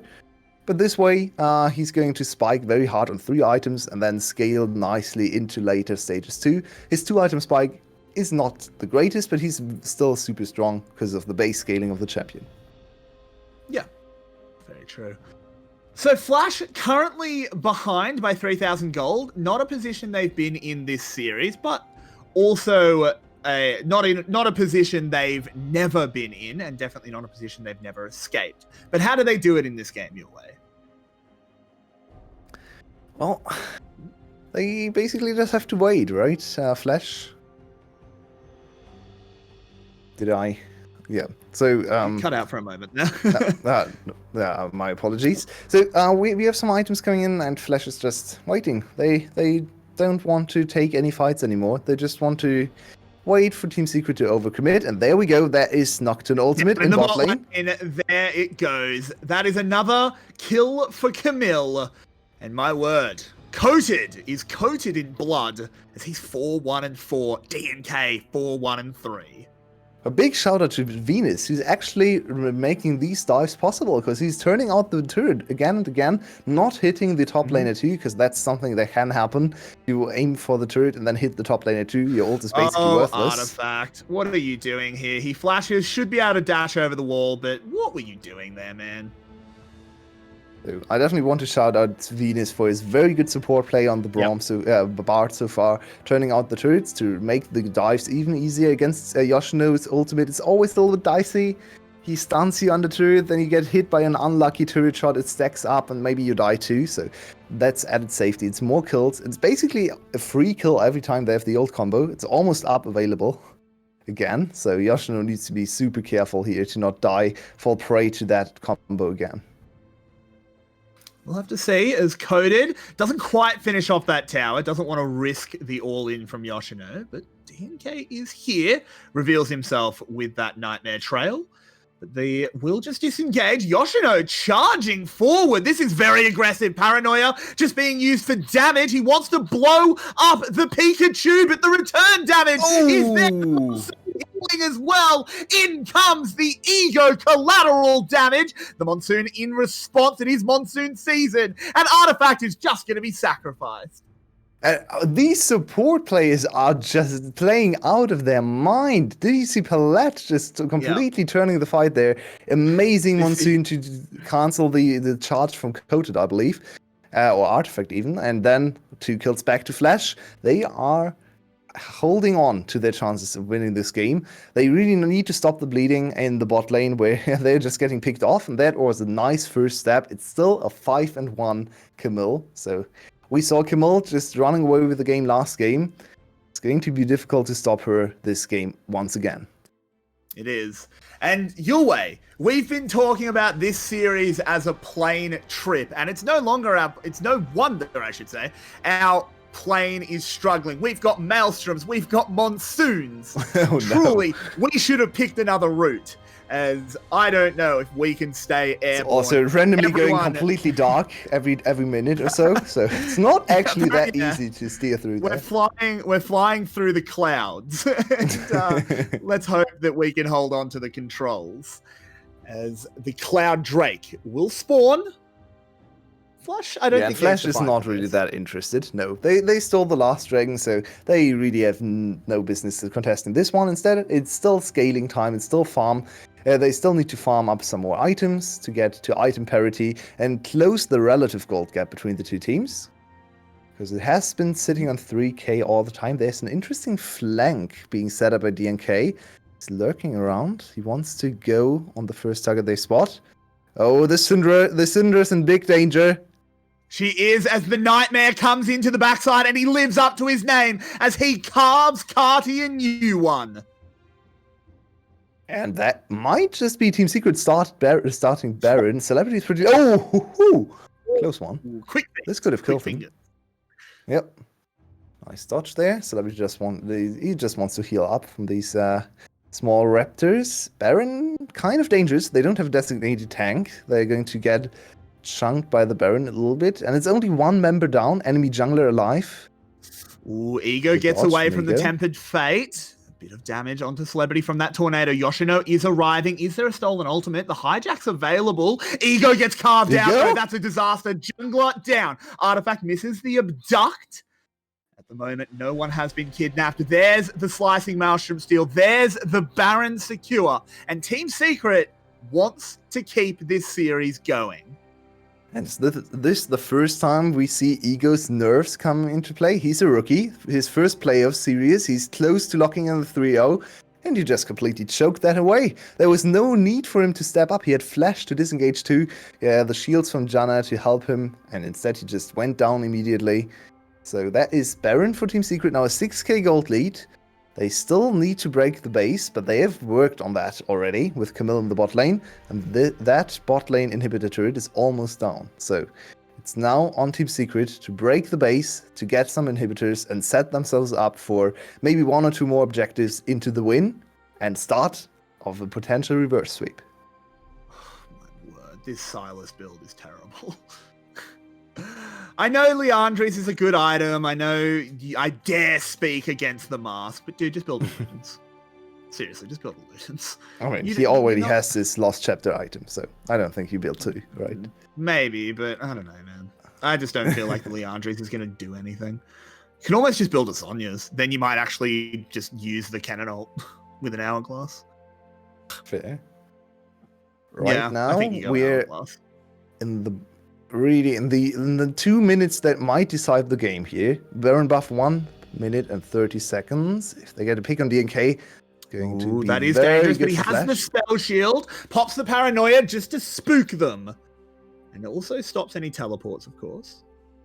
So, and once again, my Janna bias coming in maybe a little bit, but last team fight around Dragon, Janna used her ultimate just to knock away a coated engage, and that was just hookshot wall dive, so not even his ultimate. I feel like Janna needs to be a little bit more careful against which ability she uses her ultimate, and especially once Artifact and DNK try to dive in, she then can reset the fight. I feel like just the wall dive is not good enough, so keep an eye out for the next Janna ultimate and what is going to be used against. It's another play from Venus. This man has been absolutely smurfing. 𝘁cie pulls the flash instantly, though, so he does manage to get away.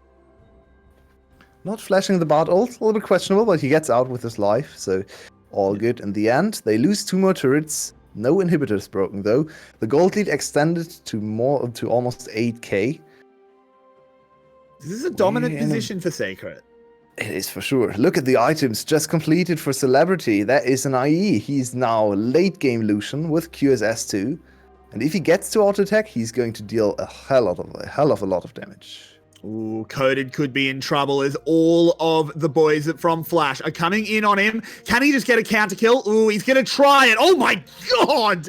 He deals a disgusting amount of damage, but it's not gross enough as he is sent back to the sewers.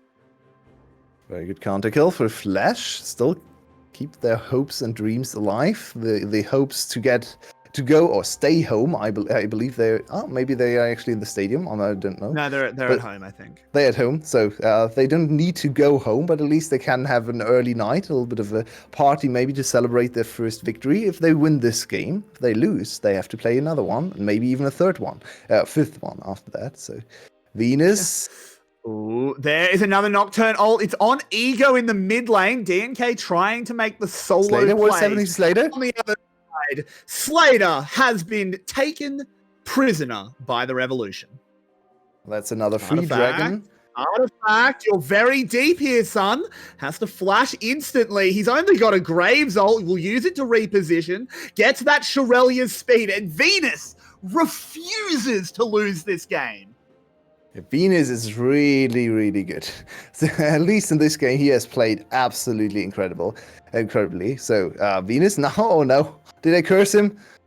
He stays alive. Good. He did not deserve to die there. So that's another attempt now from Team Secret to crawl all the minion waves in. And coated super deep on Ego. What is he doing? This That's the is base, by the way. That's not your base. It doesn't matter though, because he just hook shots away and pulled enough pressure that the base was opened up. Nicely done. He bought enough time for his team to break the base turret. Thought he would die there again, but he gets out with a hook shot. So what happened to Slater? Watch Pretty. Guardian in this fight, by the way. Yeah. Okay, so Venus can... That's a little bit unfortunate. Venus. Oh, Almost. Venus is so good. Oh, we don't get much more. I would have liked to see the rest of that play, but oh well. Good hold for Palette here, holding the minions in place so Flash can collect them right outside the base. no inhibitor has gone down, which might actually be beneficial for Team Secret, because now the waves will go back into them and not deny any experience and gold, of course. Would be nice to have an inhibitor down for Baron pressure, though. So let's see what Flash does with this mid-wave. Seems like they're just going to hard shove it into the side of Team Secret to buy themselves a little bit more time to react to some other plays, like the push on the top lane for Coated. 3 items for Silas and no hourglass. We've got to start asking questions of Artifact here. Really? Like, I think the Banshee, like, the items in isolation aren't terrible, but where's your hourglass, dude? You're trying to steal 𝗏𝗏𝗄. You are literally just 𝗏𝗏𝗄 in this game. You're 2 and 5. You're not dealing the damage. Yeah, it's a little bit questionable. He has a lot of series. He has a lot of consistent damage, I guess. Maybe that actually helps later on. We have a Baron start from Team Secret, and it's spotted by Flash. Flash now on their way to the Baron. It's only on 8k health.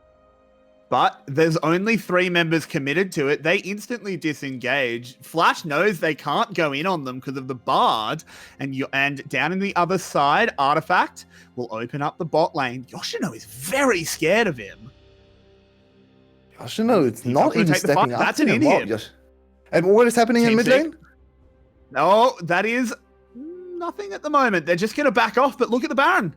They used the paranoia to spook them back, and they just killed the Baron. Yeah, Team Secret, they're up 11k. Very good split push play from Team Secret. That's something they were known for last week, and that's just spreading all the resources across the whole map so Flash can't respond to everything. We saw how scared Yoshino was to fight against Artifact, the weakest member of the team, you have to say, and even he's able to pull Yoshino away from the turret. Then also 𝗀𝗀𝗃 just being super annoying, just jumping over walls here and there, disengaging, engaging again, and putting so much pressure on the map that Flash just has to evacuate the Baron vicinity, and they give up a free Dragon Baron. This should be a walk in the park now for Team Secret. They are so far ahead. They can't actually lose a full-on 5v5 team fight if they just hit the enemy. Hex Drinker has come in for Lucian as well, stopping any lucky Karti one-shots, mitigating the Yoshino damage, QSS as well, to deal with the Yoshino flank. This is a hard one to lose for Secret. Absolutely is. So there's still some wombo combo potential, of course. Yoshino, Ego, and Slater all together with their AoE damage. They maybe add a stun from Karti, who's almost level 18, so a lot of extra damage there from his abilities, a lot of extra range. But they've got to get through it's the hard to Guardian see and the them win. Locket, right? Yeah. Like, there's a Bars Locket, is going to be on top of him. So top lane can't die to him, jungle can't die to him. The only one he can really kill is Artifact, and even he has the defensive item with the whale. So yeah, Karti is kind of nullified or completely neutralized here by the itemization from Secret, even though he had an amazing early game and outperformed Artifact big time here. Yeah. But now there are no towers left before the Nexus. 𝗀𝗃 diving on in. DNK did use the paranoia, but didn't actually pull the trigger. A Bard ult a little bit early there, but it doesn't matter because DNK is just going to float on out. The shielding was so valuable in the front side. Of course, we do have Artifact using the stolen cannon ult. Everyone on Flash is so low. The inhibitors will be the ones to go down next. And Team Secret looks like a game for Artifact flashes on in onto Karti. This is very aggressive. Celebrity has to use his flash and his QSS. Slater now trying to make it happen, but no, he gets taken down. This is looking like a Team Secret victory, Yulwei, and Flash prove that they do have weaknesses. Gods can bleed, and Flash have lost a game. We actually have one of our lower seeds take game of the 2 best teams in the league. Secret looking revitalized in this game. They didn't tilt after the second game, and it looked like they already tilted at the start of the second game. It's a good recovery mentally, looking at everything they can do. They played with no regrets here. It was really aggressive. They went for a lot of plays, and it worked out in the end. It's a very high variance playstyle. It's risky, and I don't think you do it if you're ahead. But if you're this far down and you have nothing to lose, why not? Maybe it gives you a victory, and if you win 1 game, why not? Why can't you win 2 games? If you win 2 games, you're back 2-2-2. So good strategy from Team Secret to just play with no regrets, and we have to see if they can pull out another victory in the 4th game. And there used to be a hidden passive in League called the inverse law of ninja strength, and it appears that Team Secret rock with the inverse law of draft strength. That was a horrible draft, but it turned into a lovely bit of gameplay. There is going to be a game 4, though. We'll be back with our analysts in about 5 minutes. Don't go anywhere, guys. We hope you are enjoying the show here on VCS English.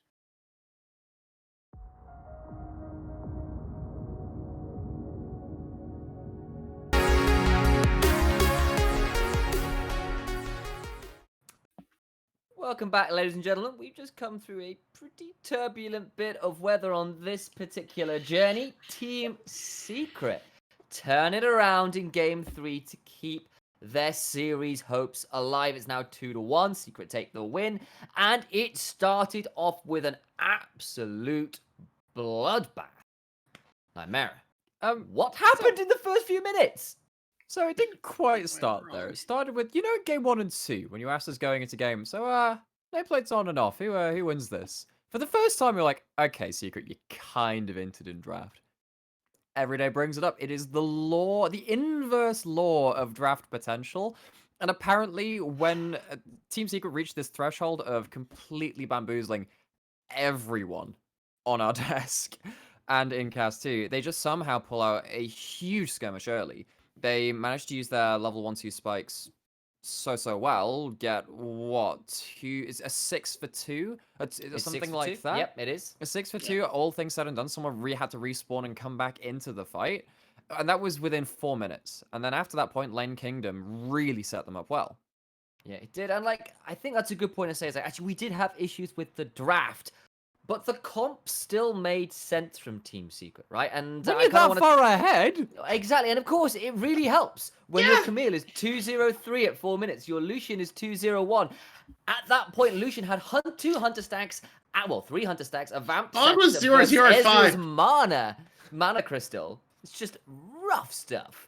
But from that point, right, we saw how the comp was supposed to be played if we have questions about how they got to that point. Camille ult into Nocturne ult into Bard ult to turn off towers was working pretty well in the side lanes, wasn't it, Vinny? Yeah, it was working absolutely fine. I mean, at that point, they were both quite far ahead that they didn't have to worry about any of the resistances that on the enemy team. They just had so much damage they could just instantly delete someone. Didn't matter that your mid laner is running it down because you have your top jungle was so far ahead, and Venus was just turning off towers left, right, and center. So there was nothing for Flash to play around. And I do want to bring us on to that point, actually, that Artifact, despite the rest of his team having a stellar game, frankly, on an individual level, was still really struggling, Nymaera. Yes, and so Everyday being a Sylas player and myself being a Syndra player and also having played the Syndra Sylas matchup, had a lot of questions about Artifact, and we think that I think we have to recognize the fact that he's not going to be winning lane in those kind of matchups, and he played as though it would have done. All right, well, Team Secret managed to close it out with their draft after some interesting questions we had. It will be Venus, who will be taking out player of the game, who had an absolutely phenomenal Bard game, some clutch ults, refused to let his team lose. But we are now into draft for game 4, which I'm not sure you would have said after the last pick and ban phase. With Team Secret back on the blue side, and it's still the Pantheon and set bans. It will still be the Ashe ban from Flash. And remember, guys, Caitlyn got through draft phase the entire way last time. Potentially leaves that open as a free ban. Flash instead here banning the Camille rather than the Caitlyn second that we saw a lot of times they were on red. And I mean, because that Camille apparently has no priority, you can just say, yep, take Camille off the board. It was the problem. Okay, so what's I mean, is this going to be the kind of thing where you lock in Lucian first pick and you flex it again? Is that an option? Do you go? I mean, Nidalee's still up and available right now. I know that Flash is going towards it. Okay, so Flash are basically just saying, no, I think that Flash just didn't play. I mean, the thing is, I would say that Flash in the previous 2 games. Okay, so it is Lucian first pick. I think that was relatively easy to see coming. The Flash potential. before we move on from that, I think this is sort of talking a little bit about how we end up with kind of series metas rather than just the grand patch meta in this particular series. Lucian has been king. Run over a lot of games in the mid lane, looked pretty good in the bot lane too. Sort of 𝘂cie could have gone towards it, at least off the way this series has been playing out. The response that will be back, Ego back on mid elite again for the 4th game in a row? No, wait, he was on, not he in a row. He was on the It's Graves his third last game. game, I apologize. Yes. Yeah. So I think the reason Flash banned away the globals just because like they normally win through good decision making and it forces their hand too much. Oh no. Your thoughts, Vinny? Yeah, I agree with the Camille, but I don't necessarily think that the Nocturne is going to be Yeah, because what else do you force? as high priority a pick with the Camille gone. So, Potentially a wasted ban. I suppose it's just a comfort ban at that point, I guess. and if you've locked in this Camille super early, you've just opened yourself up to the Caitlyn, which is going to be picked. Alright. And now you First lose bot time. lane super hard, and that Okay. is your main strength from Okay, Flash so completely Caitlyn, nullified. So Morgana being hovered. Before you Um, go on, it is locked in. That's likely Lucian mid. It can still be flex top, but for the first time in the series, having gone through draft the entire way in game 3, it is now picked up for Team Secret. It's into 𝘂cie. Nymaera, what's going on? Okay, so this is obviously not looking great if you look at just the laning TV2. However, if Caitlyn Morg die early and 𝘂cie does survive through the early game, 𝘂cie is one of the few champions that can dive right on top of Caitlyn and solo her out. You can definitely assassinate people as that pick. Now you've got the Ornn coming in. That is a way to get 𝘂cie onto the backline to allow 𝘂cie to start ulting in too. I don't know what else Team Flash are going to start pairing up with that though. I'm kind of surprised they didn't lock in something like a Nautilus already, Nautilus Leona, because those are probably going to get banned away. But maybe they think that support engaged champion pool is a little bit better than Yoshino in terms of his backline access top laners right now. Okay, so ways for 𝘂cie to get in the main, into the back, ways to get onto Caitlyn. If the 𝘂cie can survive lane, that is the question. We don't know how well that's going to go. Elise banned out here, interestingly. Potentially thinking that's going to get paired up with something like the Lucian, perhaps, to force dive somewhere. Or even in the bot lane, of course, definitely doable. I imagine that Lucian might just be swapped up into the top lane to I'm beat wondering up about on that. the Ornn. Would you trust Artifact on Lucian? I was about to say you can shift that Lucian top lane if you want to flex Yeah, you things can. around and keep that. At least Lucian top would be a thing, would have been a thing. Maybe, but then you don't have CC from your top lane, so it's mainly just going to be about that 1v1. Lucian can escape niddly ganks pretty well. You can save your dash. You have the rage advantage away. You have a lot of early damage with your Q buffs, 10 at each rank. So the Elise and Olaf have been banned away from DNK. Graves is still available. Then you'd have a triple AD carry comp versus... if the 𝘂cie gets rolling, then Secret feel really bad about that kind of comp. I think getting away with some the more brawling champ is good. We are also going to have to see a new champion from Catty here who had his Syndra banned away, can't pick the Lucian. It will be Lulu locked in. Likely bot, but every now and then we see it flex to mid, which would be a very different role for Catty, and I doubt it. But I think almost certainly bot. I think they're gonna put that bot for the defense, give Carty a counter pick, and try and bridge that gap for the 𝘂cie. Lulu You're hates not a that fan of lane. Lulu with this, are you? Lulu hates Lulu that will lane. die now. Outranged, dies very, very easily. That's very bold from Paulette. Okay, Lulu's locked in. It is the Gangplank in response. Another way to affect that bot if it show matters. That means it is Artifact on the Lucian mid. I can see Vinnie wincing already. They're thinking about locking in a Graves, which would be That's so 4 squishy. AD. But instead they're going to think about going towards the 𝘂𝗺, which I much Makes prefer. sense. Requiem plus Cannon Barrage No, but- is a lot of ways to affect another side of the map. From One wherever you fight goes bad in bot lane, game's over, because 𝘂cie kills your whole team at that point. If 𝘂cie is relevant in this game, Secret have no one that can deal with her outside of like a lucky binding landing. If you get Mikhail's first on Lulu, things get very, very awkward from that point. What's going to be the mid laner? That would be really nice. Another way to get backline access. That's all eggs in Slater basket. That is. But You only need one Okay. basket. What is that squishy? Alright, so it is locked in. We have got a bot lane focus from both squads. If the Caitlyn gets going, there we go, that's the word I'm looking for. Things get scary for Flash. If the 𝘂𝗃 gets going, things get scary for Team Secret. There are a lot of ways to throw ultimates from the other side of the map with the Gangplank and the 𝘂𝗃. On the other side, though, get to team fights and 𝗁cie survived. 𝗁 and Malphite knocking up a very squishy lineup. Could be terrifying. The problem is you have 3 losing lanes, and that gives Karthus free reign in the jungle. Yeah. 𝗏𝗏 is not gonna have any access to her camps, and she's just gonna be very. So I think it all comes down. Yeah. It does all come down to early game, but I think Secret It does. really is in a very good position to do that. But once again, Flash are playing a 𝗏𝗏 comp with 0 CC for 𝗏𝗏. She has a really hard time ganking these lanes. It's just about making sure that you have, like, heals for attack speed and utility in the late game and stuff like that. You can start battle warding against the Karthus. You have assassination threat there.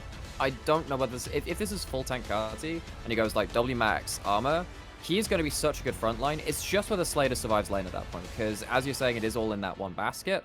Let's see the 2v2 Flash. Let's see it. Alright.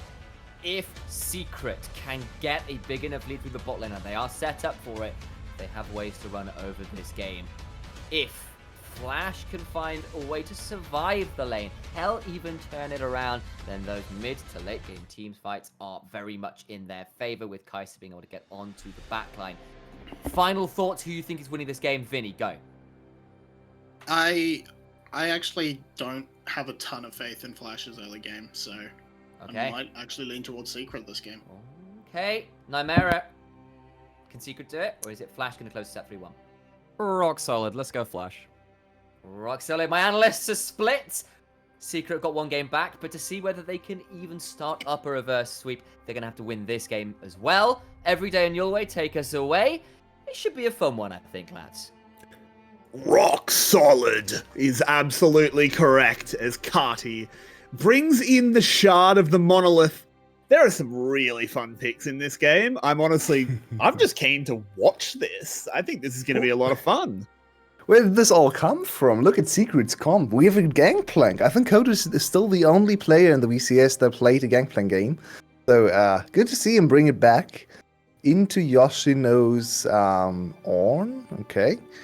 There is some kill potential in top lane. I think 𝗁 can kill Gangplank early on, especially if Yoshino changes summoners to Ignite or something. So let's see what happens there. But then Karthus, Caitlyn, it's basically win lane win game for Team Secret. And they are set up to do so. A lot of strong laning champions. If they lose one big team fight in the mid game or something like that, then it's going to be difficult. And Analyst Desk talked a lot about the potential for Slater to carry this game. He is certainly set up to carry. A lot of assistance. He has a tank. He has 2 tanks and 2 enchanters, basically. He has to bring all the damage. I mean, I'm super interested in this Gangplank. Obviously, we don't want to dwell on it too long, but I love Gangplank. I think he's one of the cooler champions in the game. So I want him to be able to make the enemy team dance the hempen jig. I'm just super cool. As I said it before, and I'm just going to repeat myself. This is a cool game, Yulwei. This is cool. It absolutely is. It's 2 enchanters in the bot lane. We are finally in the meta we all deserve. The best support meta. Where we actually get to see team fights and not dumb blind engages from Nautilus hitting a wall and instantly dying. We actually have some skill expression in the support position now. That is good to see. 𝗏𝗏, last game was amazing on Janna, so I expect him to be very good on Lulu as well. And Ego is pathing towards top lane. There's a knockup available on Coated. Yoshino. No. Yucky, stinky poo. Yeah, that's a Yoshino. Oh, that was but round there we go. 2. Round 2. He does pop a barrel though, gets that trial by fire speed, and manages to get out of there without burning a summoner. Yeah, Yoshino, I think, focused too much on hitting his own pillar. He could have just hit the wall there. Maybe his pillar was actually in the way of the wall, because I feel like Coated stepped too close to the wall and would have actually been knocked up there. The second gang is nice and forces a few extra flask stacks out of Coated, so he has to now reset soon, but he's still in control of this wave and should be fine in the laning phase for now. Yep. Yeah, you don't want to die for DNK. No. Okay. I think he was just poking his head in to see. Yeah, he just wanted to see if there's a camp to steal. Maybe. Yeah. So far, maybe power that was farming in the jungle. Yeah, he took absolutely everything. 𝗀𝗀𝗃𝗁𝘁. This is not something we've seen him play recently, but he does play all the farming junglers. So it's not too far out of his wheelhouse. Yeah, my problem with this 𝗁𝘁 pick is I would have liked to see a little bit more agency from the jungle. Maybe a carry jungler with a little bit more agency. My opinion is always AP Shyvana can make plays a little bit more, or can start plays a little bit easier than 𝗁𝘁. 𝗁𝘁 basically has to rely on the play being set up for him, then he can strike and be super strong. AP Shyvana can be a little bit more independent, so would have liked to see that pick instead. The 𝗁𝘁 with a full squishy team is basically suicide 𝗁𝘁, because he is the tank of this team. He's not tanky, but he still is the tank. He basically tanks with zoning spells, or zoning himself. He just runs in, dies, and then no one can enter, and Caitlyn can shine with all the zoning for her to get all the auto attacks in. Lucian can shine maybe from a flank. So I feel like this 𝗁𝘁 is just here to die over and over again and deal as much damage as possible. Yep. So I'm going to ask you a question about support items, Yulwei, because I know it's a favorite topic of yours. Oh. Spell Thieves, perhaps a little bit inting from No, Lulu? no. Are you ever? I know in general it's fantastic. Yeah, into Caitlyn it's not great. Yeah. Into Caitlyn Morgana, you're not hitting them, dude. I agree. It kind of depends. So there's this thing that is Lulu stacks this insanely easily if she gets to auto attack, because she gets 2 stacks per auto attack, because the pig's passive actually counts as the whole spell. So if you get to auto attack, you should use this item every single time on Lulu. But on the other side, Lulu is not a champion that builds Athenes, so you don't actually need the extra AP. It's still the better item, of course, but it's not as bad to go Relic Shield as some other supports, where we basically throw away so many free stats. So yeah, I believe in this lane. Nice. Your favorite, mate. I mean, yeah, I think in this line, I personally would go Relic Shield. It's a little bit of a confidence thing, in my opinion. It's not really inting if you're able to pull off the auto attacks, but if you're not, then Palette will not have any wards for a long, long time. This was a very good play here out of Flash. They read the map state perfectly, and that was a ridiculously free dragon. Yeah, they sacrificed a little bit of tempo in bot lane with the reset coming in a little bit later. So if Team Secret's bot lane were to hard shove this one, they could actually get one plating. Oh, Yoshino. There's 𝗁𝘁's ulti though. Yoshino. Coded's dead. Coded's dead. Bonk. Oh, hoo. There we go. Our analyst test was very critical, but it's not over. Yoshino needs to dodge the Skittles. Yeah, he has to. He knocks the Lich up. DNK is missing the Skittles. Yoshino is not tasting the rainbow, and they get out. Artifact is Ego here, tried but I to think he's just going Q to take flash. Ego just tried to Q flash on Italy. What? As far as I know, that's not possible. And I think Ego should know that too. He's an Italy player. He just tried to Q flash. Okay, he wasted his flash for nothing. But let's look at the 1v1 outplay first. He changed to Ignite, so this is the full combo. A little bit, it's not perfectly executed. Usually you want your double knock up there. So Yoshino not quite with the absolute perfect on combo, but still enough to kill him. Now look at this. I think he gets to get hit by the first Q, but then dodges the second one using... Yeah, there we go. Dodges the second. Ego. What? What was that? It was pretty bad. Oh, man. Well, Ego so far hasn't looked great in this series, but at least Yoshino is stepping up. He got a lot of flack for the last game, and this one, the first game on, he was fine. The teleport may be a little bit questionable in the early game, but his team fighting was great. And now he's set up to once again be the big tank. So not the best start here for Coated, and he's a very important member of Team Secret. He was a huge part of the reason they have even come to a Game 4. So that's definitely not what Team Secret fans want to see. But look at this. This is an extended lane swap, but in comes Malphite Slater following up, and that is a keel-hauled gangplank. That is a very nice play. Flash knew exactly what they were going for. And the bot lane, how the bot lane is playing their lane is super interesting to me because Flash is not really going for a 2v2 outplay, not really going for a CS advantage, but they are still able to not lose turret plates into Caitlyn with a 525 range champ in 𝗂𝗄, which is quite hard. It's also one of the premier Caitlyn duos with Morgana Slater. Artifact going in. This is very bold, the Ornhorn, but look at all that damage. Ego gets destroyed. Requiem comes in. Slater's been slain. Yoshino has Artifact bearing down on him. 𝗵𝗺 is going back to the forest. And look at that. Team Secret go for that Herald, and it heralds their victory. Way too far forward for Flash. They disrespect the death time and they disrespect the potential of 𝗁𝗁's ultimate, singing them to death, especially Slater, of course. He had Flash, but I mean, you don't flash away from that ultimate, of course. So now it's a big swing for Team Secret. They get at least 3 turret plates on top, maybe even 4. Yeah, it seems like 4 is going to be possible. So that's a big acceleration from Artifact and DNK. On top of all the kills coming in jungle, mid lane, and ADC, so the perfect positions too, because Gangplank is naturally scaling up with this extra gold. So now suddenly Flash find themselves 2k gold behind. Way too aggressive from Ego and Slater. The positioning is just super bad from them. They are two of the squishiest members. Then also Venus with a clutch Q on 𝗵𝗺 secures another kill, this time for Celebrity. It's a perfect kill contribution, very good place on Secret. And they are once again coming out with an early game lead. That was a bit weird. There was a 𝗁𝗁 ult coming in on a corpse there. That looked very weird visually. But, yeah, Team Secret, they get another early game play. And where are we looking next? There's a dragon spawning in 30 seconds. It's a mountain drake, I think, Team Secret. That's pretty valuable for them. Or It's more, very, it's very good super for valuable Flash. for Flash. Yeah. If Flash gets this mountain, it basically forces a lot of Team Secret members to consider penetration later on.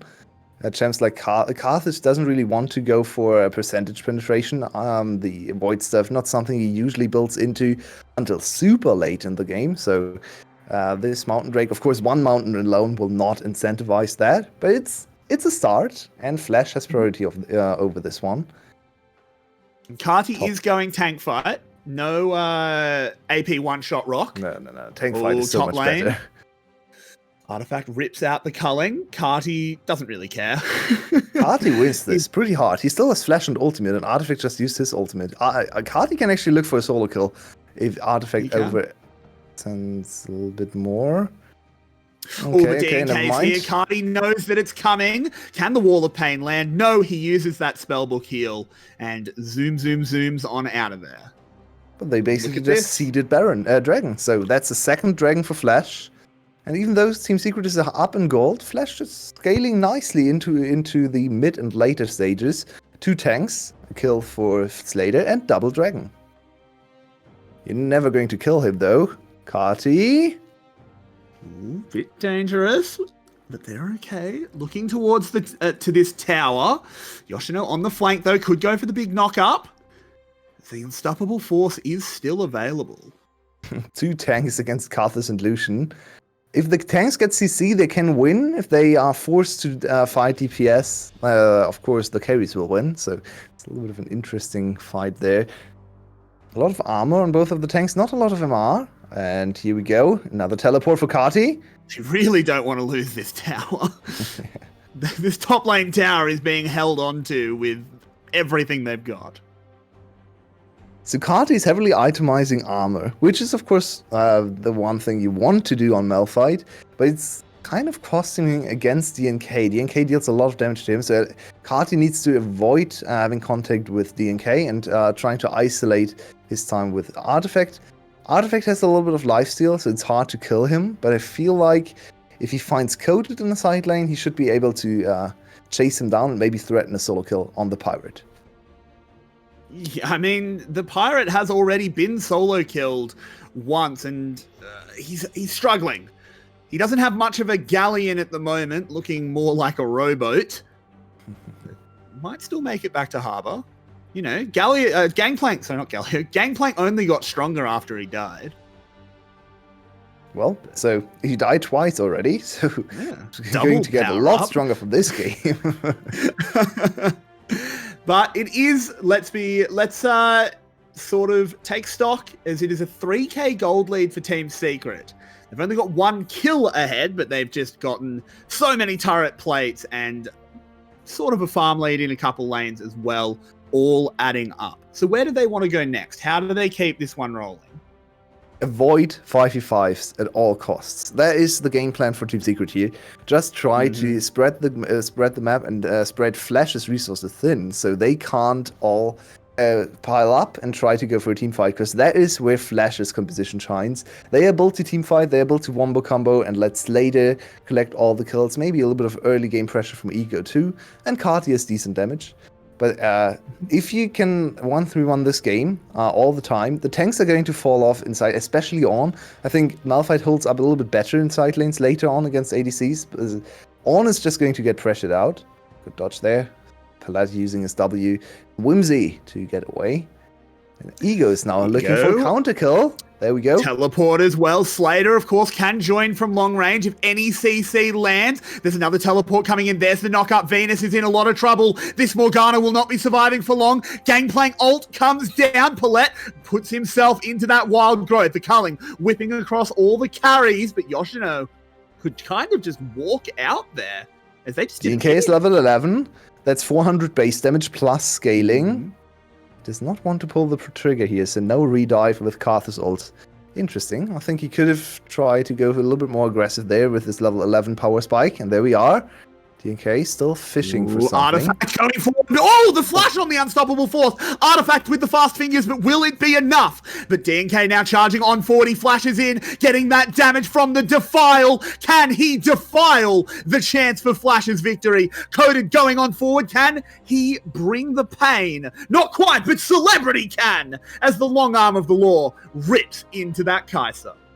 And once again, 𝗏𝗏 with the same mistake they had in the first fight, just fighting for too long. The enemy team is made to fight for a long time. You burst. You have all the burst on your side. You have double tanks. You have a lot of CC. You need to burst the enemy team. They have triple ADC basically, or double ADC plus 𝗁𝗃, so a lot of DPS damage. You do not want to take an extended fight against them. So that is exactly what happened though. And DNK, we talked about suicide 𝗁𝗃. He didn't even die for what he did there. He flashed into 4 members and didn't even die. So he tried to suicide, but not quite successful at this point. It's going to come sooner or later in this game. The 𝗏𝗏 falling further and further behind. Now almost 5k gold down. Yeah, this is a pretty disastrous early game. Vinnie said it. He didn't have faith in 𝗏𝗏's early game, so he predicted us going to a game 5. And at the moment, he is looking like a savant. As 𝗏𝗏 has a pretty deep hole to crawl out of. How do they do it, Yulwei? Where are the spikes that get them back in control? So they really can only rely on their 5v5, because there's no way they outscale on side lanes or anything. So they need to find a good engage from 𝗁𝗃, from Yoshino together to get like 2-3 kills immediately. Every enemy team has a lot of gold, but they're still kind of squishy. And there Yoshino, we go. They are looking for it. He goes for the ram, but it only goes onto Artifact. He doesn't care. He just kites out, puts the culling in, 4,000 health on this dragon. That's Yoshino's also gone, so one of the big AoE tools. Ego gets wrecked, but look at this, they're turning it around. Unstoppable Force is ripping Team Secret up. Venus trying to get away, and it's all turning back around. It started so well for 𝗏𝗏, but now it's a 2 for 2. The 𝗏𝗏 health bar's very, very low. Dragon still in contention, but Ego's alive. Team Secret can't take this. So they are missing their main carry, so they can't really continue the chase. Can Venus steal? Nice Q. Oh, nope, not quite. But you can see the potential for 𝗏𝗏's team composition. Imagine they were even in gold. They would have just 5-0 in that fight. Instead, they're going to lose another turret, more standing gold for Team Secret collected. They are still 5k gold ahead, but there is a chance for 𝗏𝗏. If they land this engage like in 10 minutes, when Slater has 2 more items, he's just going to clean up in a matter of seconds, and then we win the fight, even against a 5k gold lead. So let's look at this again. Yoshino, he wanted the flank, but I think you have to group with your team here. I think the flank is not good enough. I hate On as a main engage because it's just so easy to disengage from him. Then 𝗁𝗁 comes in clutch. 𝗁𝗁 actually flash ults in hits 3 members there. Very, very nicely done. And Slater immediately on top of him too. So that's exactly how this combo is supposed to work. Imagine if Yoshino didn't waste his ultimate on the other side. He could have followed up with another knockup by even more time for Slater. I think he's fine. Let's be a little bit careful, but had Slater to back him up, so he was okay. That top tower does finally fall. Team Secret continues to grow the gold lead, but it is sole point for Flash. And I just want to touch on one point that you made. I actually don't mind the Ornn engage pattern for this team. Because what you should do, use the Ornn as your long-range engage, and then the Malphite follows up. The problem with Ornn is you need secondary engage to confirm the ram. Yes. And they've got the Malphite. I actually think the other way around is not bad either, especially once Flash is back up as well. 𝗁𝗁 from a flank or maybe from Fog of War. Flash ulting in and buying enough time for the ram to then also hit. That is basically knock up into all the burst damage from especially Slater, of course. So that is my dream combo. I feel like that's even better than ram first into 𝗁𝗁 follow up, but that way could work too. Yeah, I mean, I just think Ornn is always good as your initial engage, because if it goes wrong, you do it from 2 screens away, so you just, who cares? It went wrong, you just don't follow up. So no one dies. But anyway, we'll see how they play it out, as Yoshino is being targeted again, but he's an Ornn. He's not going to go down quickly as the Herald is summoned up. He does call in that ram, knocks up 3. DNK is going to go into that Lich form immediately. Venus hits the Soul Shackles. There is a big Requiem that's already hitting like absolute bombs. But look on the side. 𝗁𝗁's not going to pull the trigger because they're just going to get 2 towers. Coated waiting for his teleport in base right now. He's looking for an opportunity. There aren't really good flank wards anywhere though, so he's kind of just wasting his time in base because there isn't anywhere he can go. And that's a big win for Flash. They pulled the gold back to only 4k. They get another turret. They actually break 2 mid turrets, so it's a lot of map control here for them. And now on also level 13. So a big power spike. 3k extra gold in terms of stats were just delivered to him. Team Secret need to keep the pressure up. And they're going to do it with a Baron. Now, those 2 towers going down might herald the return of the king for Flash. But Team Secret, they went for a sneaky play, got spotted and backed off. Yep, forced the teleport from Yoshino. Very early teleport. I'm a fan of teleporting only when the Baron is down to like 8-7k. Because then the enemy team actually hard committed to the Baron. This was a pretty early one, and now there's a teleport advantage for Team Secret in the side lanes. 𝗁𝗁 still, it's now probably 𝗁𝗁 who has to go bot lane, because he still has his teleport available, so Yoshino needs to stay close to the Baron. Where is he going right now? It seems like he's still approaching top side. So double top lane, a little bit of a 2-3-0 setup here from Flash. That's mostly done to get kills in the side lane. So let's see what's... I'm very confused by 𝗁𝗁 going top lane. He is the one with TP. Okay. The dragon is spawning in 40 seconds. That's why. So now the top lane is actually farthest away from the spawning objective. So then it makes sense to have 𝗁𝗁 there. Malphite kind of needs to be there at the start, though, when it comes to the fights. Flash are cheating up towards Baron. They might tempt Team Secret into denying Soul and then burst the Baron. That's a bad start for Yoshino. He shouldn't have attacked the Baron there. It's not a big deal. He's an Ornn. With a flank as well. Look at the tanks. Look at the tanks. Look at they come. They're charging through the Ardennes. They're looking for the way in. There's the Ornn Horn. He can't reactivate it though due to that binding. Well done there. Coded throws in a barrel but can't detonate it. Everyone just disengages. So if Flash starts this Baron, it's kind of hard to chase into the river for Team Secret with all 𝗀cie members. Flash, are they using all their scouting tools to not have to enter? But there's the fight. Flash wants it. They do a lot of damage onto DNK. The artifact has gone. and taken the Cloud Drake, but Baron is started up. They know he's far away. He has the teleport, though. He's going to reset, grab whatever items he can, and has to join this fight. Dark Binding comes in. They know exactly what's going on. The Gangplank ult rocks as well, trying to deal as much damage as possible, and Orb secures the Baron. Neither jungler quite good enough, but it doesn't matter as it goes over to Flash. DNK is going to die in the pit. Does he have access to that Requiem? He does. Needs to pull the trigger on it, dealing some damage. The Malphite has already gone down. Everyone on Flash so incredibly low. As long as Team Secret can actually chase, they can recover here. 𝗿𝗏𝗏 might just press the button. Will they be able to get any damage on him in time? No. Whoa! 𝗏𝗏𝗏 gets out of there. That is such a huge win for Flash. They lose both their tanks, but that's what the tanks are supposed to do, die for the other members to get out. So there we go. Flash secure the Baron. They traded for the Soul, and that is an okay trade to make, of course, with the Cloud Soul. So DNK has to. I mean, DNK could have also used the Blaster. By the way. Oh, it's not over. Come back to life as there is a round 2. Venus and Celebrity in some trouble. And but Lucian. Celebrity is very strong. Oh dear, there is a teleport coming in. Slater dives on in. Caitlyn gets absolutely ruined. Coded's arrived, but I don't think he wants to. And he will be the one dancing that hempen jig, as that is disastrous for Team Secret. Oh, Team Secret is losing it. Team Secret is losing control all over the map. It's only 2k gold lead now. They have more expensive items. So 2k gold lead against a double tank setup against Ornn actually means you're probably behind in effective itemization. And looking at the last 2 fights, that's probably the case, because those went Flash's way and only Flash's way. As you like to say, it's Flash all the time. It's only Flash. And Flash. Right now, the universe.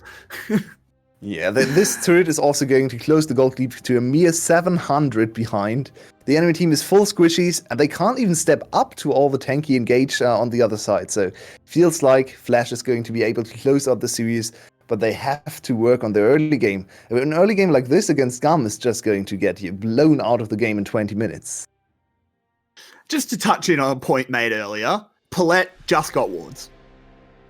No. The last. He got the Shard of True Eyes. Sorry, he got the Shard of True Eyes. I missed. He was actually pretty quick on the minutes. second stage. Yeah. Fair enough, but still, 25 minutes for the shards, not great. I mean, it doesn't really matter when you get the last stage, though, because the second stage is already better than the last stage of Relic Shield, so whatever. It's really only the first evolution is the one you have to be careful about or think about, because if you can get that one before 15 minutes or before 17 minutes, then you're fine. Then everything is okay. As Flash so now Flash just sieging with the Baron buff. Yeah, it's just going to be one more turret. I don't think they can get another one. Their siege isn't the greatest without Baron. They kind of need Baron to ever get close to the inhibitor. Yeah, and trap line as well. Yeah, hard to get through.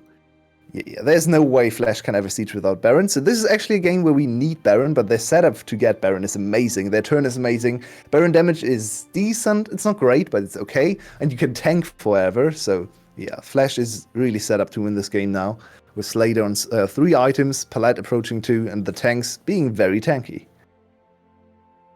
Yeah, I mean, the tanks are extremely tanky. Oh, Artifact might have gone too far forward, but they don't pull the trigger. 𝗁𝗏𝗏 never wants to only hit one man with his ult. He's only going for the big team fight ults. Yeah.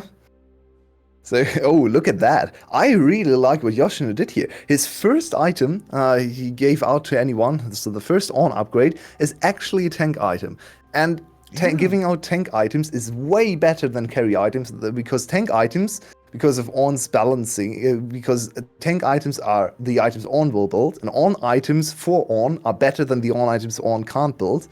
So giving over the Forge Fire Cape to another member is actually giving out like 1,600 gold instead of just 1,000 gold for a carry. So I really like this decision. Makes 𝗁𝗏𝗏 unbelievably tanky, gives him extra HP too.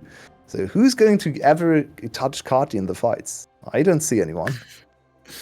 I mean, he'll touch a lot of people, but I think it'll be on his terms, and I don't think Team Secret will like it. There's going to be some non-consensual touching. Oh, as they are. We don't condone that here.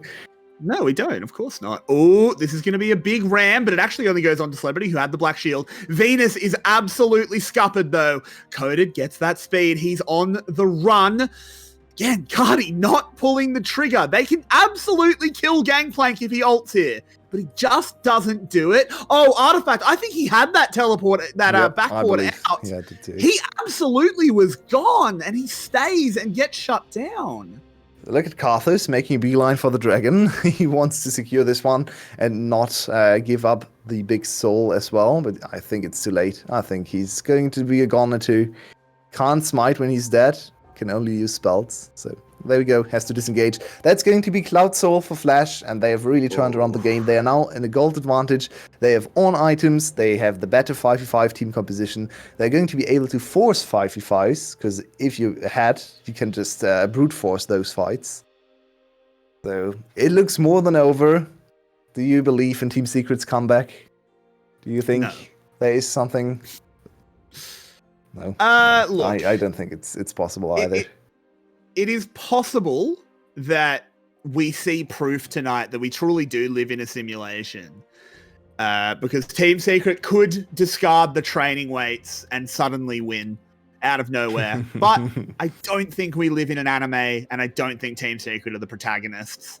As Flash are going to start up another Baron, I don't think Team Secret can even get close. Requiem will just come in to start the fight. The Gangplank ult does a lot as well. Slater gets Lulu ulted, but look at 𝘁𝗏 just destroying Artifact. Oh no, here comes the tanks. Oh, they get over the wall. The Black Shield actually blocks 𝘁𝗏's ult, but it doesn't matter. Malphite doesn't do anything, but gets the kill anyway, and Slater has joined the party. Can he actually get the damage done? He gets shut down. The Lich form will be active.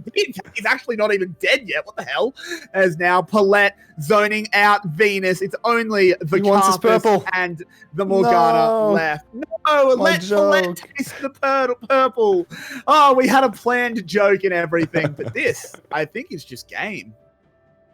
Yeah, Flash just the better team fighting team. We knew that coming into the series. We knew they would win 5v5 situations. This draft reiterated this, how we characterized the teams. The full 5-on-5 combo, front-to-back team fighting team in Flash against the more, like, creative team on Team Secret side, and it definitely looked like Team Secret had this game. They were 5k gold up, almost 6k. Oh, Artifact, he gets knocked up, he gets turned into a little cuddly boy, but it doesn't matter because that will be Flash destroying the Nexus, locking in their next series against 𝘁𝗏. It will be number 1 versus number 2 in the winner's bracket semi. I think that's what it's called. And that, look, Team Secret, at least they took a game. They took a game your way. And they played Flash quite closely in the last game, the game before. Even in the first game, they had an advantage, even though it was only a 300-400 gold advantage before the big break hit. So Team Secret looking way better than Cerberus yesterday, but of course they had a different enemy too, or a different counterpart today. So it's going to be interesting to watch both of our losers this week on Saturday and on Sunday perform against the lower bracket teams, because of course we have to wait for the big clash of the Titans till next week.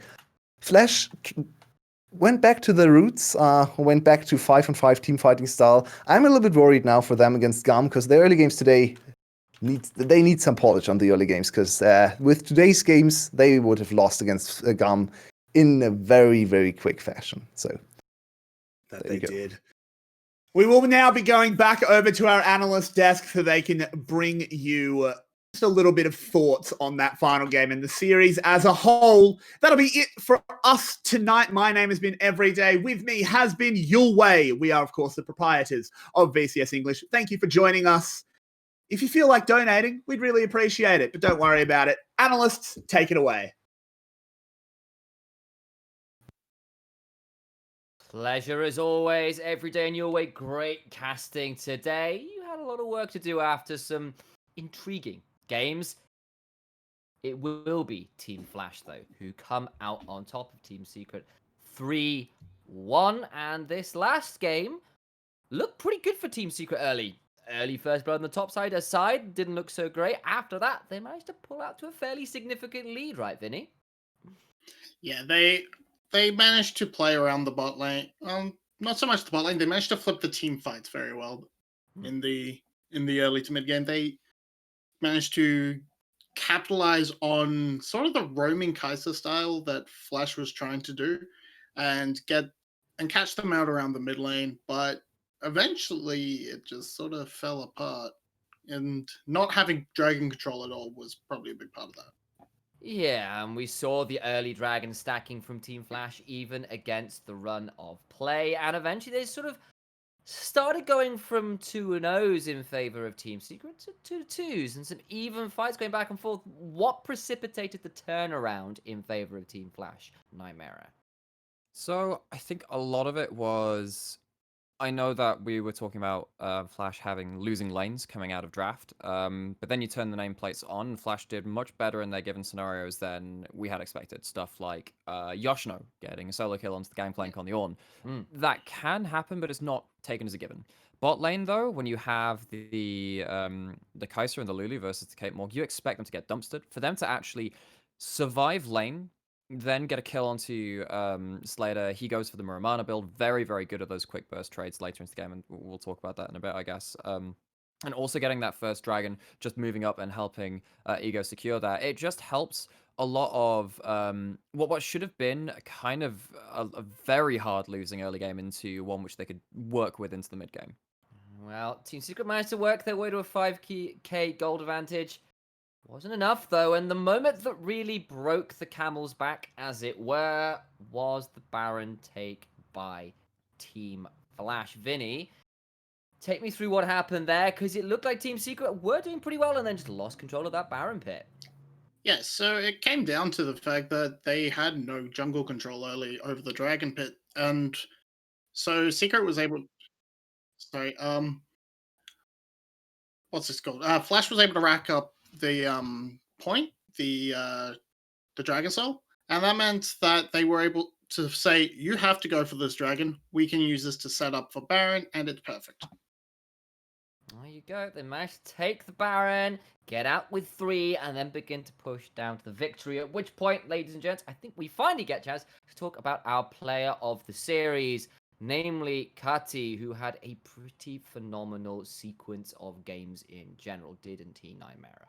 He did, and I'm a mid laner by trade, and seeing not just the very flashy stuff that he was doing, but also some of the more nuanced things he was as well, in terms of when he was roaming, how he was managing to keep up in CS, the skills he managed to cancel with Scatter the Weak, very importantly, against like the Ornn in a bot lane dive, scattering a Searing Charge on that, cancelling Kingslayers from the Sylas. He was really on top of the mental game in a lot of the micro interactions, but also on top of the macro game, making sure he always had first roam, always had pressure across the map, and not just as a carry either. Even on the Malphite, he played his role, did very well in team fights, and enabled the carriers later, even in game 4, to have very impactful team fights. Yeah, we had a great mix of plays. We saw Lucian, we saw Syndra. Hell, in the last game, we saw a Malphite.